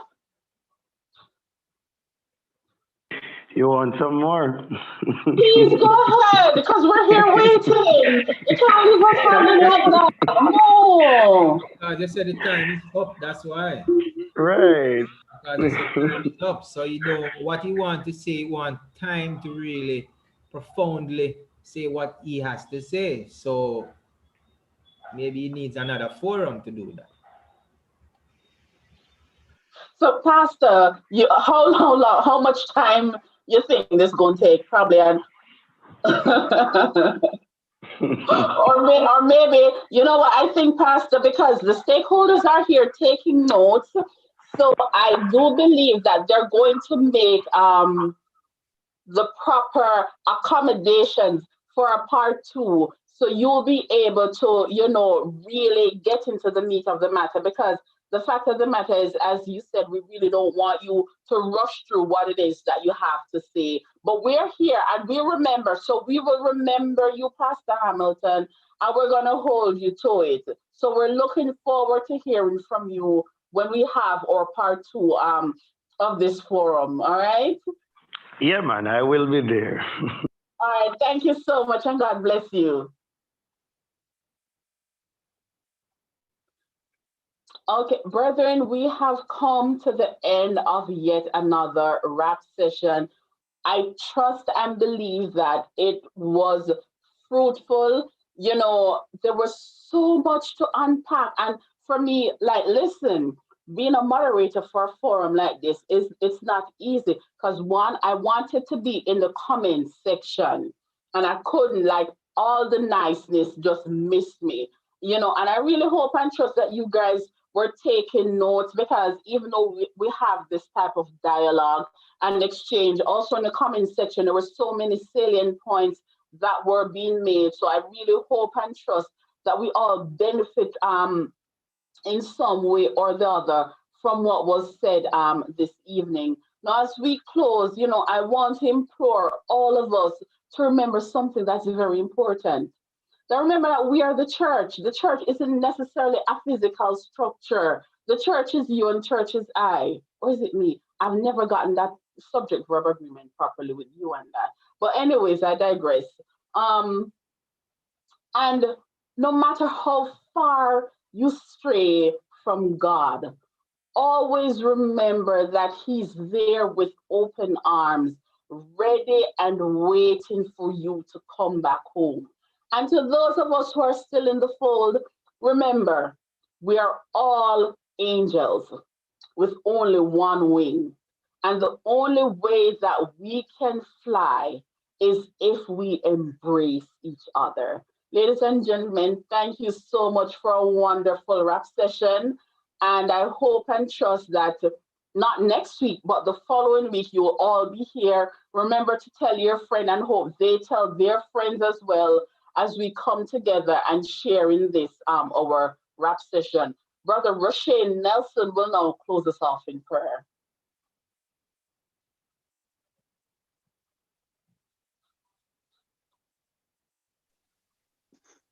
All right, let us pray. Kind Father, we thank you for your continual blessings and your leading in our lives. We appreciate the fact, Lord, that you have brought us together so we can discuss matters pertinent to our church and in particular our young people. We pray, eternal God, that as we continue to serve you, we will seek to know you more. We will seek to be connected to you. We will vent where possible and where necessary, but we will stick with you. We will not seek to be associated with church only, but we will be associated with you.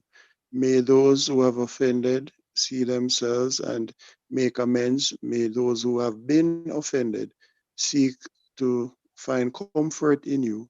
May we, O Lord, continue to serve you with our best, and may we be a part of your eternal kingdom when you return. In Jesus' name, amen. Amen. Thank you so much, Brother Roache. Thank you so much to everyone who participated. A big thank you to the organizers, to the Youth Department of Northeast Jamaica Conference. You guys are the winning team and you don't even know. We appreciate you, we love you, and we thank you for all the hard work that you put into our weekly rap session. Congratulations to everybody who won credit. I gave out 9 credits, 5 digicels, and 4 flows. So, I mean, if you got some credit, don't be mean. Give me a call so we can talk.